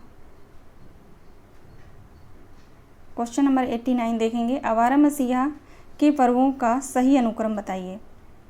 आवारा मसीहा के पर्वों का सही अनुक्रम बताइए। तो पहले हो जाएगा दिशाहारा, फिर दिशा की खोज, फिर दिशांत, है ना। राइट आंसर ऑप्शन बी हो जाएगा। आगे चलते हैं। अगला प्रश्न देखिए, क्वेश्चन नंबर 90। विष्णु प्रभाकर ने आवारा मसीहा किस लेखक की प्रेरणा से लिखा था? विष्णु प्रभाकर ने आवारा मसीहा किस लेखक की प्रेरणा से लिखा था? अज्ञेय के, जैनेन्द्र, स्वयं या यशपाल?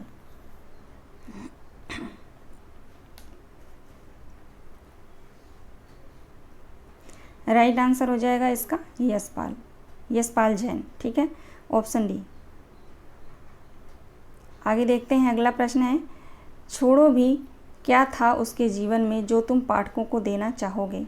नितांत स्वच्छंद व्यक्ति का जीवनी क्या किसी के लिए अनुकरणीय हो सकता है? उपयुक्त कथन किस रचना की भूमिका से उद्धृत है? यह कथन किस रचना की भूमिका से लिया गया है? राइट आंसर क्या होगा इन चारों ऑप्शन में से? आवारा मसीहा से। अगला प्रश्न है, नारी का मूल्य तथा रामेर सुमति आदि कालजयी रचनाओं का उल्लेख आवारा मसीहा रचना से किस पर्व में किया गया है? ठीक है, नारी का मूल्य, इससे प्रश्न मैंने पहले भी लिया है, ठीक है। नारी का मूल्य और रामेर सुमति जो कालजयी रचनाएं हैं, इनका उल्लेख जो है आवारा मसीहा रचना के किस पर्व में किया गया है, ये प्रश्न है, ठीक है। तो दिशा की खोज में जो है इन रचनाओं का उल्लेख मिलता है, ठीक है। आगे देखिए। अगला प्रश्न है, निम्न में आवारा मसीहा के पात्र नहीं हैं। इनमें से जो है बताना है आप सभी को, इनमें से आवारा मसीहा रचना के पात्र कौन नहीं हैं?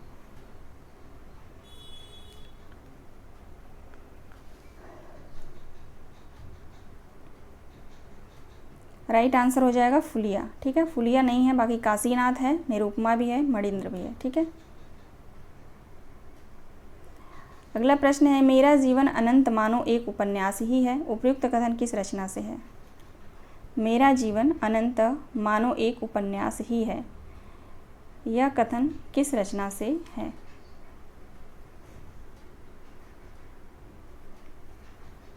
आवारा मसीहा से। ठीक है, आवारा मसीहा बहुत बड़ी जीवनी है। ठीक है, तो जहाँ तक मैंने इसको पढ़ा और मुझे लगा जो प्रश्न महत्वपूर्ण, उन प्रश्नों को मैंने लिया है। ठीक है, बाकी एक पूरा वीडियो ही इसका है आवारा मसीहा से, उसमें जो है पूरा A to Z मैंने प्रश्नों को लिया है। ठीक है, तो वो भी आप लोग देख लीजिएगा। मैं आज इस वीडियो के डिस्क्रिप्शन बॉक्स में जो है वो चैनल का, उस वीडियो का लिंक डाल दूँगी। ठीक है, क्वेश्चन नंबर 95 देखिए, मैं मूर्ख भला उसको क्या जानूँ, तुम्हारे दादू ही जानते हैं, उपयुक्त कथन आवारा मसीहा से किस पात्र का है? ये जो कथन है आवारा मसीहा रचना से है, लेकिन किसका है, किस पात्र का? हिरण्मयी का, काशीनाथ का, निरुपमा का, शरद चंद्र का। क्वेश्चन नंबर 95 का राइट आंसर हो जाएगा हिरण्मयी। ठीक है, अगला प्रश्न है, सुमेलित कीजिए। दिशाहारा शरद चंद्र के बचपन की घटनाएं हैं, दिशा की खोज में साहित्यिक जीवन और जीविका का खोज का वर्णन है, दिशांत में सामाजिक कार्य एवं साहित्यिक विधाओं में उनकी रचनाशीलता को बताया गया है, या उपरोक्त सभी सुमेलित करना है। ठीक है, तीनों को याद रखिएगा कि दिशाहारा में शरद चंद्र के बारे में क्या बताया गया है, दिशा की खोज में क्या बताया गया है, और दिशांत में क्या चीज़ है। ठीक है, ये तीनों आप लोग बात याद रखिएगा, उपरोक्त सभी हो जाएगा यहाँ पे। ठीक है, ऑप्शन मैंने आसान रख दिया है, तो मैं ऐसा नहीं है कि ऐसा ही ऑप्शन, आपको पता ही है NTA में तो बहुत ऑप्शन ही ज़्यादा उलझाऊ होते हैं। ठीक है ना, तो ये मैं आप लोगों को क्वेश्चन इसलिए करा रही हूँ ताकि आप इन क्वेश्चन से अवगत हो जाए, याद रहे क्वेश्चन आप लोगों को डायरेक्ट। ठीक है, उलझाना नहीं है मुझे आप लोगों को, क्वेश्चन पहले अच्छे से याद कर लीजिए। ठीक है ना, क्योंकि अब तो टाइम है नहीं, बहुत पास आ गया नज़दीक, 3-4 दिन और रह गए हैं आप लोगों के पेपर का। ठीक है ना, तो आप लोग इन प्रश्नों को ध्यान रखिएगा। ठीक है, अगला प्रश्न है, एक साहित्य की डायरी के अनुसार कला के 3 क्षण में किस क्षण के अंतर्गत फैंटेसी का निर्माण होता है? एक साहित्य की डायरी में जो है कला के कितने क्षण बताए गए हैं? 3 क्षण बताए गए हैं। ठीक है, इसमें जो है किस क्षण में जो है, किस क्षण के अंतर्गत फैंटेसी का निर्माण होता है, ये बताना है।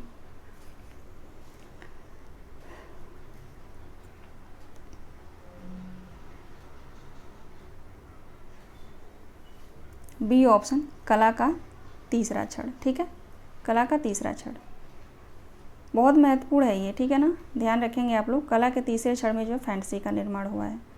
ठीक है, आगे चलते हैं। अगला प्रश्न, कवि भाषा का निर्माण करता है, जो कवि भाषा का निर्माण विकास करता है वह निसंदेह महान कवि है, उपरोक्त कथन किस रचना से लिया गया है? किस रचना से जो है यह कथन है? एक साहित्य की डायरी, आवारा मसीहा, जामुन का पेड़, ठाकुरी बाबा।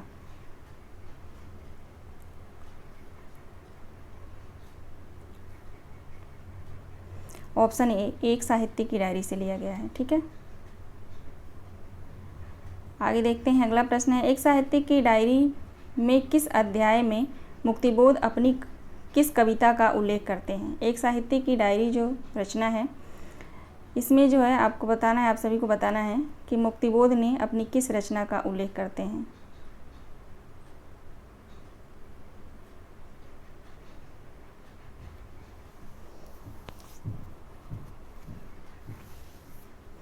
यहाँ पे किस अध्याय नहीं रहेगा। एक साहित्य की डायरी में मुक्तिबोध ने अपनी किस कविता का उल्लेख करते हैं या किया है? ठीक है,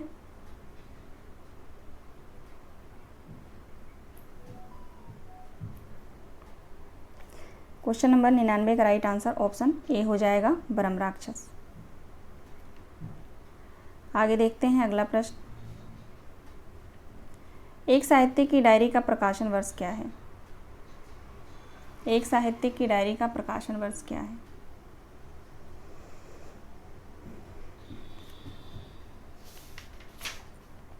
राइट आंसर क्या होगा? प्रकाशन वर्ष क्या है एक साहित्य की डायरी का?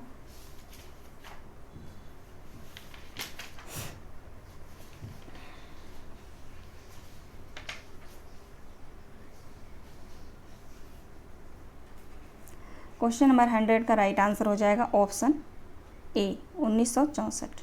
ठीक है,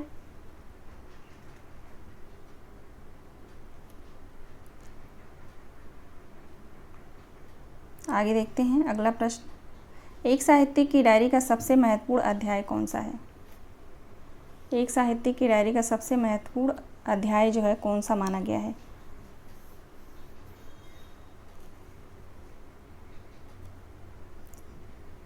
कला के तीसरा क्षण। ठीक है, तीसरे क्षण को, जो सबसे पहला ही अध्याय है।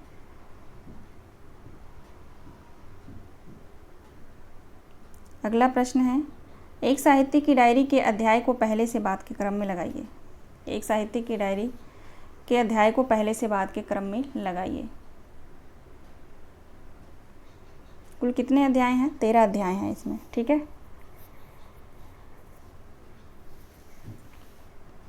लेकिन आप लोग ध्यान रखिएगा, जो लास्ट के दो एक साहित्यिक की डायरी के जो लास्ट के 2 अध्याय हैं ना, वो एक साहित्यिक की डायरी के दूसरे संस्करण में प्रकाशित हुए थे। इस बात को आप लोग ध्यान रखिएगा। ठीक है,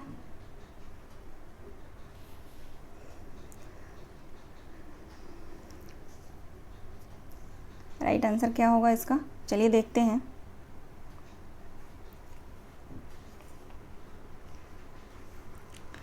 पहले जो आएगा तीसरा क्षण आएगा।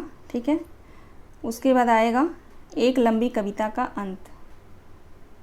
ठीक है, उसके बाद आएगा एक लंबी कविता का अंत, फिर दूसरा आएगा, फिर यहाँ पे 3 हो जाएगा। उसके बाद आएगा डबरे पर सूरज का बिंब, 2 हो जाएगा। फिर आएगा हाशिए पर कुछ नोट्स। ठीक है, तो 4 होगा यहाँ पे। उसके बाद आएगा सड़क को लेकर एक बातचीत, 5 होगा। 1 3 2 4 5, 1 3 2 4 5 राइट आंसर हो जाएगा ऑप्शन ए। ठीक है, ऑप्शन ए बिल्कुल सही जवाब है। 1 3 2 4 5। अगला प्रश्न है, एक साहित्यिक की डायरी के स्तंभ किस पत्रिका में प्रकाशित होते थे? राइट आंसर क्या होगा? एक साहित्यिक की डायरी के स्तंभ किस पत्रिका में प्रकाशित होते थे? Question number 103।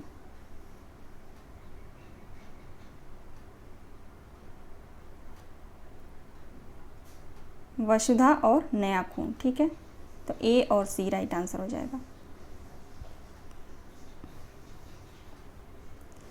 आगे देखते हैं अगला प्रश्न है, निम्न में से कौन सा स्तंभ एक साहित्यिक की डायरी के प्रथम संस्करण में प्रकाशित नहीं हुआ? आप सभी को बताना है इनमें से जो है कौन सा स्तंभ जो है एक साहित्यिक की डायरी के प्रथम संस्करण में प्रकाशित नहीं हुआ था। तो ऑप्शन सी राइट आंसर हो जाएगा। पहले ही मैंने बता दिया, कलाकार की व्यक्तिगत ईमानदारी 1 और कलाकार की व्यक्तिगत ईमानदारी 2। ठीक है ना, ये दोनों जो है एक साहित्यिक की डायरी के प्रथम संस्करण में प्रकाशित नहीं हुआ था, द्वितीय संस्करण में प्रकाशित हुआ था। और द्वितीय संस्करण का प्रकाशन वर्ष है 2002। ठीक है, 2002 नहीं, 2000 में, 2000 में। ठीक है, चलिए आगे देखते हैं।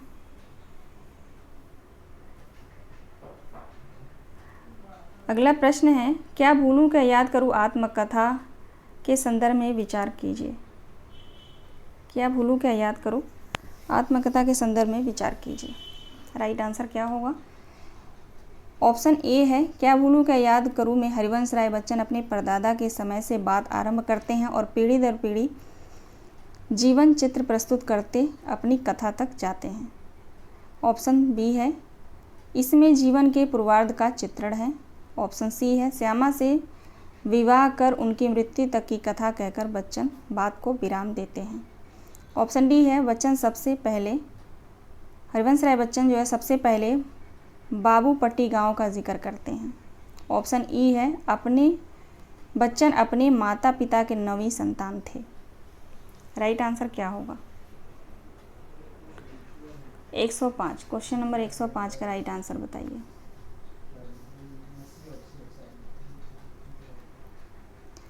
राइट आंसर हो जाएगा ए बी सी। ठीक है, ए बी सी बिल्कुल राइट आंसर है। ठीक है, डी ऑप्शन गलत है और ई ऑप्शन गलत है। ठीक है ना, ठीक है, राइट आंसर ऑप्शन ए होगा। आगे देखते हैं, यहाँ पे ध्यान रखेंगे आप लोग 9वीं संतान नहीं 6वीं संतान थे, ठीक है ना।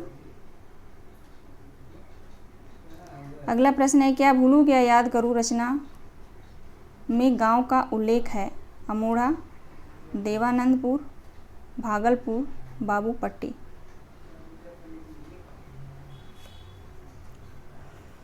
राइट आंसर क्या होगा? क्या भूलूं क्या याद करूं रचना में इनमें से किन गांवों का उल्लेख है?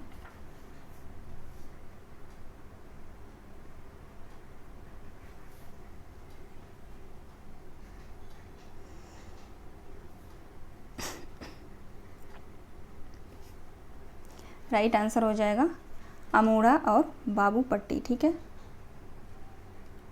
ए और डी, अमोढ़ा और बाबूपट्टी, ठीक है। तो ए और डी राइट आंसर हो जाएगा, ऑप्शन ए, ऑप्शन ए, ठीक है। और यहाँ पे आप लोग ध्यान रखिएगा, सबसे पहले जिक्र जो है अमोढ़ा गांव का ही करते हैं, जो यहाँ पे मैंने बाबूपट्टी लिख दिया था ना, सबसे पहले अमोढ़ा गांव का जिक्र करते हैं, ठीक है ना, इसलिए वो गलत हो गया। अगला प्रश्न है, क्या भूलूं क्या याद करूं आत्मकथा का प्रकाशन वर्ष क्या है? क्या भूलूं क्या याद करूं आत्मकथा का प्रकाशन वर्ष क्या है?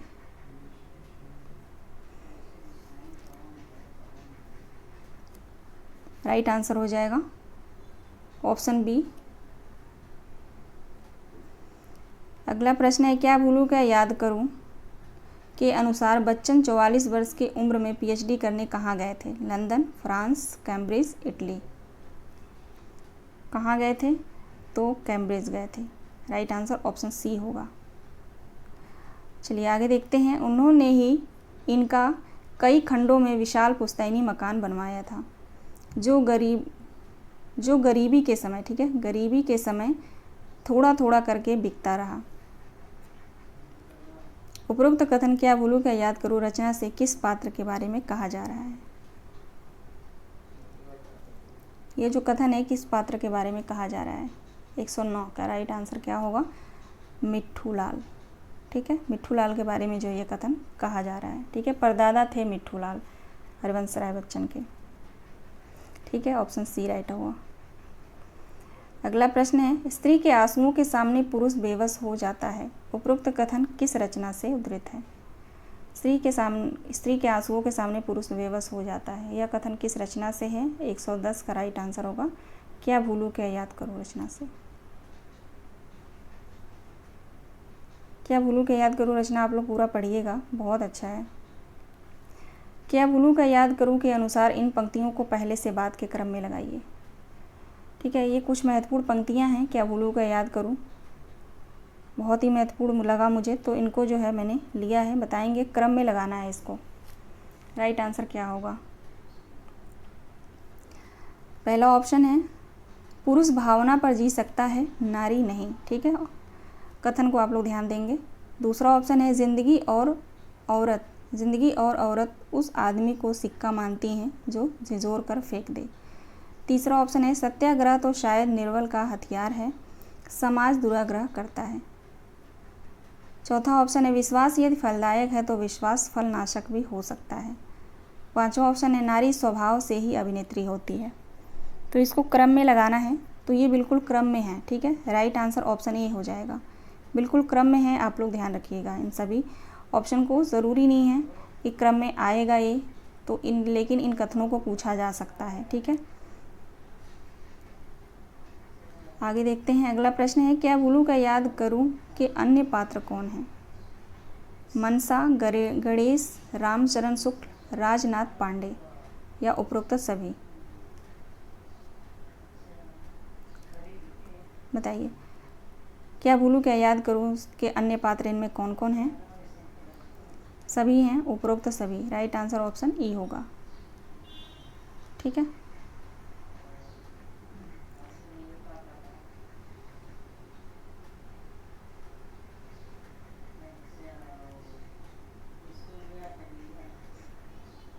आगे देखते हैं, अगला प्रश्न है, जलियांवाला बाग हत्याकांड का उल्लेख मिलता है मुर्दैया में, आवारा मसीहा में, क्या भूलूं क्या याद करूं, या आप हुदरी में। जलियांवाला बाग हत्याकांड का उल्लेख जो है किस रचना में मिलता है, बताइए। राइट आंसर क्या होगा?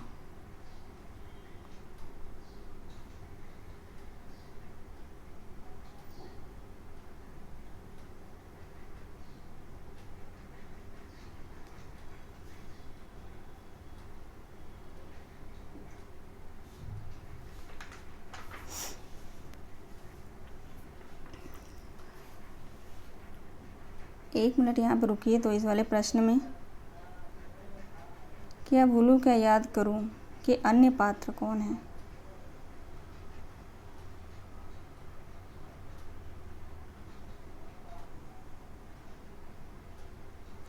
क्या भूलूं क्या याद करूं के जो पात्र हैं उसमें जो है प्रताप नारायण है, ठीक है। प्रताप नारायण, मंगल पंडित, सुंदर, क्लर्क, चंपा, श्यामा,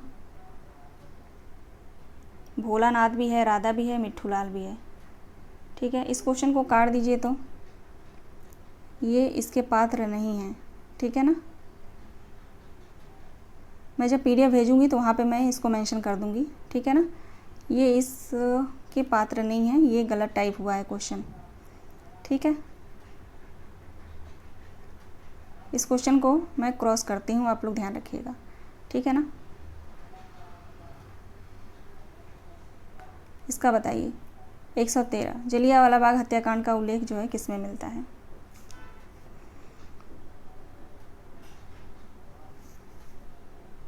क्या भूलूं क्या याद करूं रचना में, ठीक है। क्वेश्चन नंबर 114, इसमें केवल बच्चन का परिवार और उनका व्यक्तित्व ही नहीं उभरा है बल्कि उनके साथ समूचा काल और क्षेत्र भी अधिक गहरे रंग में उभरा है। उपरोक्त कथन क्या भूलूं क्या याद करूं आत्मकथा से किस आलोचक का है? यह कथन जो है किस आलोचक का है? क्वेश्चन नंबर 114 का राइट आंसर हो जाएगा ऑप्शन सी, हजारी प्रसाद द्विवेदी का है, ठीक है।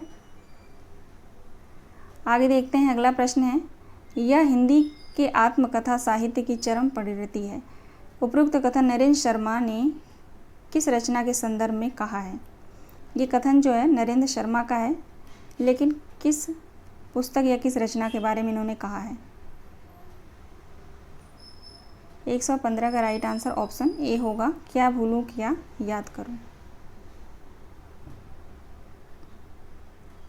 अगला प्रश्न है, ऐसी अभिव्यक्तियां नई पीढ़ी के लिए पाथेय बन सकेंगी, इसी में उनकी सार्थकता भी है।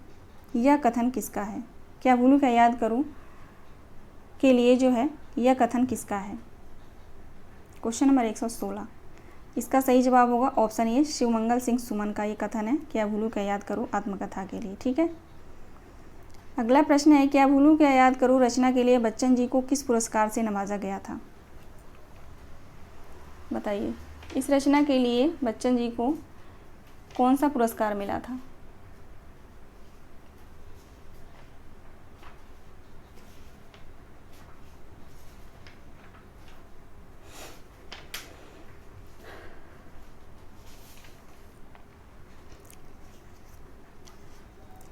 राइट आंसर हो जाएगा ऑप्शन बी, सरस्वती सम्मान, ठीक है। और कब मिला था? तो 1991 में, ठीक है। 3 लाख रुपए, 3 लाख कम से कम मिला था इनको, 3 लाख तक, ठीक है। अगला प्रश्न है, याद सुखों की आंसू लाती, दुख की दिल भारी कर जाती, दोष किसे दूं जब अपने दिल बर्बाद करूं मैं, अपने दिन, ठीक है, अपने दिन बर्बाद करूं मैं। उपरोक्त पंक्ति किस रचना से है? यह पंक्ति किस रचना से है? ऑप्शन ए राइट आंसर हो जाएगा, क्या भूलूं क्या याद करूं।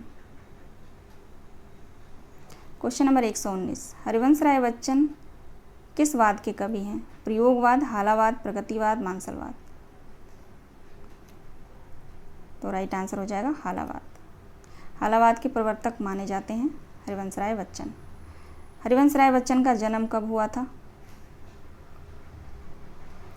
120, क्वेश्चन नंबर 120,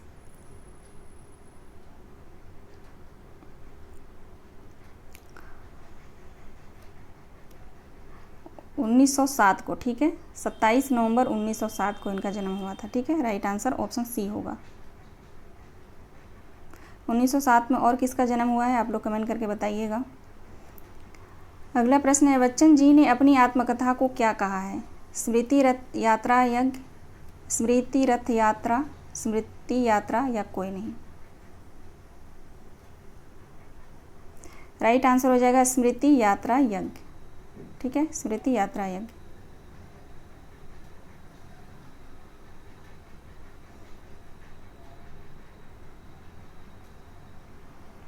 आगे देखते हैं, अगला प्रश्न है, संस्कृति के 4 अध्याय का प्रकाशन वर्ष बताइए।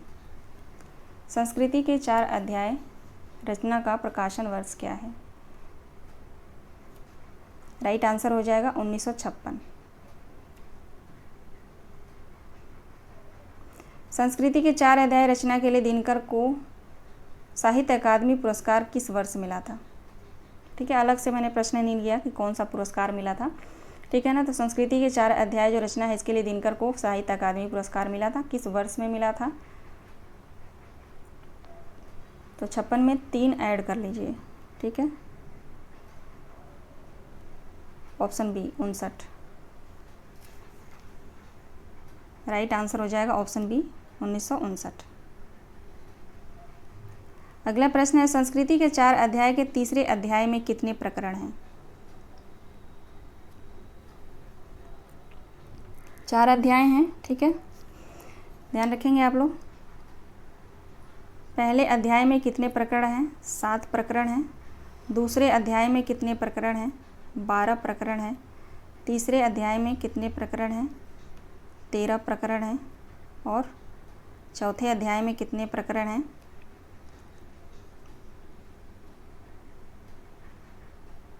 1 मिनट रुक जाइए। पहले में कितना है? 3 प्रकरण है, ठीक है। दूसरे प्रकरण में 7 है। तीसरे अध्याय में कितने प्रकरण हैं? तो 12 हैं। और चौथे अध्याय में कितने प्रकरण हैं? तो 13 हैं, ठीक है, ये रहा, ठीक है। अब बताइए राइट आंसर क्या होगा? संस्कृति के 4 अध्याय के तीसरे अध्याय में कितने प्रकरण हैं? तो ए हो जाएगा राइट आंसर, ठीक है, 12।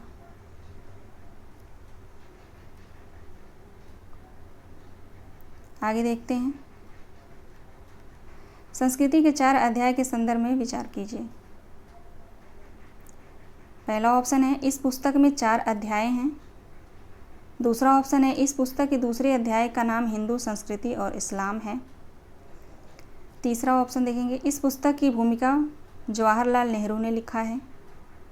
ऑप्शन चौथा देखेंगे, यह पुस्तक भारत के तत्कालीन राष्ट्रपति राजेंद्र प्रसाद को समर्पित है। पांचवा ऑप्शन है, इस पुस्तक के द्वितीय अध्याय में आर्य आगमन का उल्लेख है। बताइए राइट आंसर क्या होगा?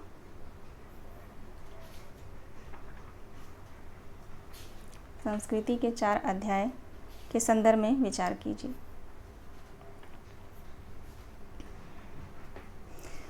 चलिए देखते हैं, यहाँ पे राइट आंसर हो जाएगा, पहला ऑप्शन बिल्कुल सही है, ठीक है। तीसरा भी सही है, इस रचना की भूमिका पंडित जवाहरलाल नेहरू ने लिखा है, ठीक है। और जो है यह रचना जो है, यह पुस्तक तत्कालीन राष्ट्रपति डॉक्टर राजेंद्र प्रसाद को समर्पित है। 1, 3, 4 राइट आंसर हो जाएगा ऑप्शन ए। 1, 3, 4 ऑप्शन ए बिल्कुल सही जवाब है, ठीक है ना।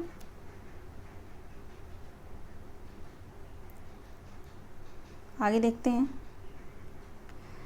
अगला प्रश्न है, संस्कृति के 4 अध्याय में निम्नलिखित अध्यायों को पहले से बाद के क्रम में लगाइए। संस्कृति के 4 अध्याय में निम्नलिखित अध्यायों को पहले से बाद के क्रम में लगाइए।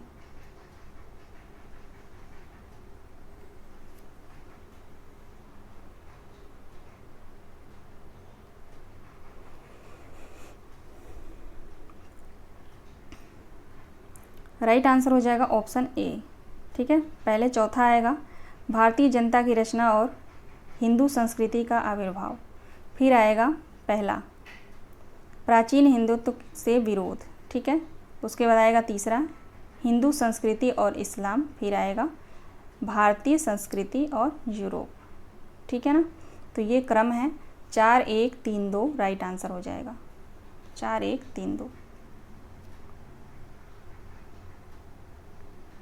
आगे देखते हैं।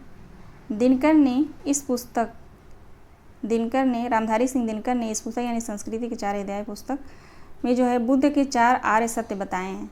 इनमें से वो कौन है? मनुष्य दुखी है, दुख आकारण नहीं है, दुख का विरोध संभव है, इस निरोध का मार्ग भी है।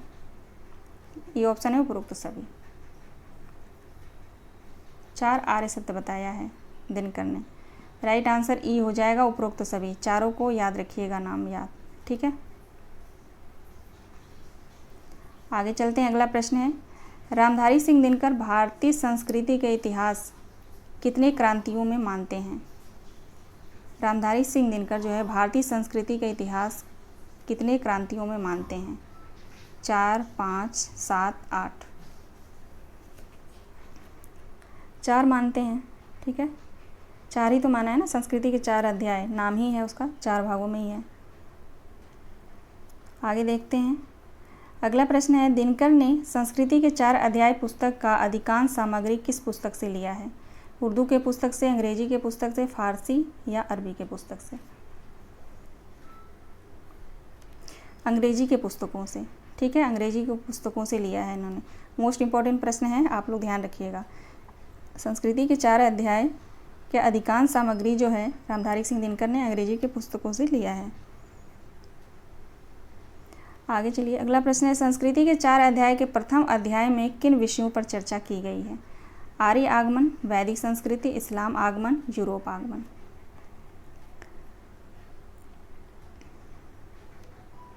राइट आंसर हो जाएगा आर्य आगमन और वैदिक संस्कृति, ए और बी। ठीक है, ए और बी सही जवाब है, option A. Option A right answer होगा।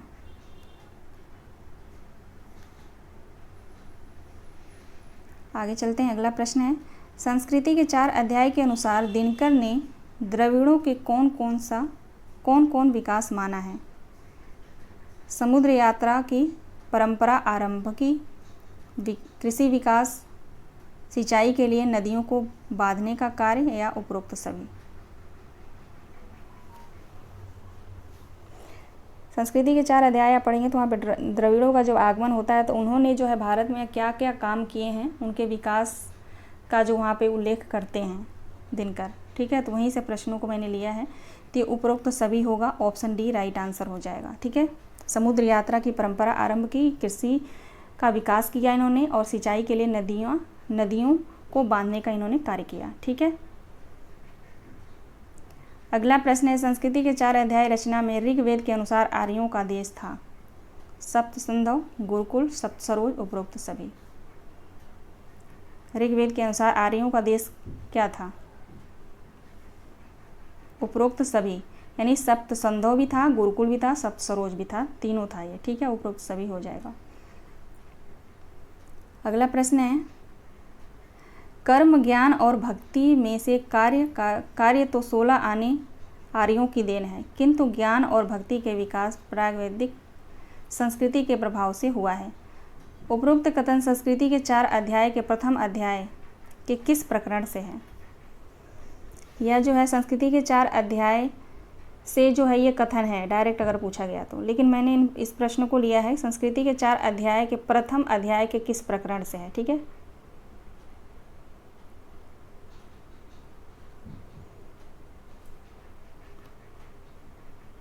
बी ऑप्शन सही होगा, प्रकरण 2 से।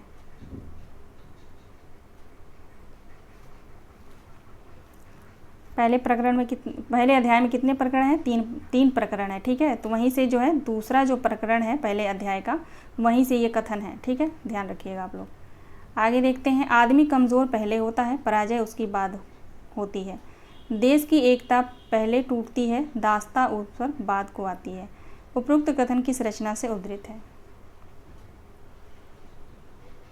आदमी कमज़ोर पहले होता है, पराजय उसकी बाद को होती है। देश की एकता पहले टूटती है, दास्ता उस पर बाद को आती है। यह कथन किससे है, किस रचना से है? Option A. हाँ, एक बात बताना तो मैं आप लोगों को भूल ही गई। कल मैंने बताया था ना कि एक टोटल जो है 160 प्रश्न हैं, ठीक है। तो वो कुछ प्रश्न जो है ना, वो संस्कृति के 4 अध्याय जो है प्रश्न मैंने लिया है, नहीं, तिब्बत यात्रा, ठीक है। मेरी तिब्बत यात्रा से जो है प्रश्न वहाँ पर रिपीट हो गया था नीचे, ठीक है। तो 20 प्रश्न मुझे हटाना पड़ा, टोटल 20 प्रश्न वहाँ पर रिपीट आ गया था, ठीक है। तो वो मुझे हटाना पड़ा, ठीक है। और फिर नए प्रश्न, अभी 20 प्रश्नों को बनाना तत्काल में थोड़ा पॉसिबल नहीं था, क्योंकि पढ़ना पड़ता है, ऐसे तो बना नहीं सकती मैं कहीं से भी उठा के, ठीक है ना। तो नहीं बनाया, तो 140 ही प्रश्न है, ठीक है। तो टोटल आज के क्लास में जो है 80 प्रश्न है, तभी मैंने आप लोगों को बताया स्टार्टिंग में 80 प्रश्न है, ठीक है। तो ये जो कथन है संस्कृति के 4 अध्याय से है, लेकिन मैंने छोड़ा कोई भी रचना नहीं है, सब जितनी भी गतिविधियाँ लगी हुई हैं सबसे मैंने प्रश्न लिया है। आगे देखते हैं। खुद ही को कर बुलंद इतना कि हर तकदीर के पहले खुदा बंदे से पूछे बता तेरी रज़ा क्या है। उपरोक्त पंक्ति किस रचना से है? यह पंक्ति किस रचना से है? तो संस्कृति के 4 अध्याय से है। बहुत बड़ा है संस्कृति के 4 अध्याय। आगे देखते हैं। रामधारी सिंह दिनकर के अनुसार खुसरो के समय मुसलमानों की कविताओं की भाषा क्या थी? रामधारी सिंह दिनकर के अनुसार जो है खुसरो के समय मुसलमानों की कविताओं की भाषा क्या थी? फारसी थी, ठीक है। संस्कृति के 4 अध्याय के अनुसार अकबर के राज्यारोहण तक सरकारी हिसाब किताब किस भाषा में रखा जाता था? तो हिंदी भाषा में रखा जाता था, ठीक है।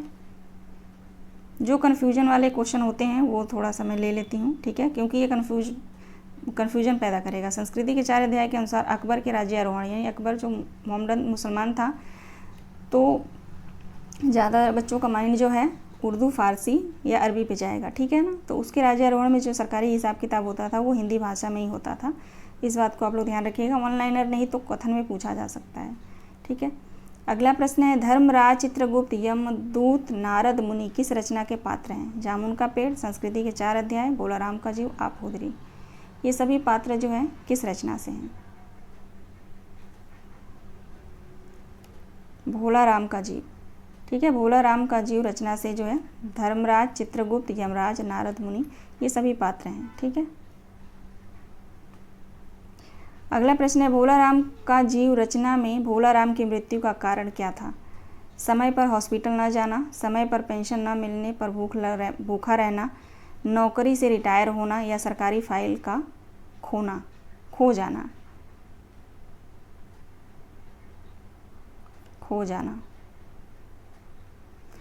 और भोलाराम का जीव जो रचना है, मुझे नहीं लगता कि यहाँ से कोई प्रश्न आए और आप लोग ना कर पाएँ, ठीक है। तो इससे ज़्यादा प्रश्नों को मैंने लिया नहीं।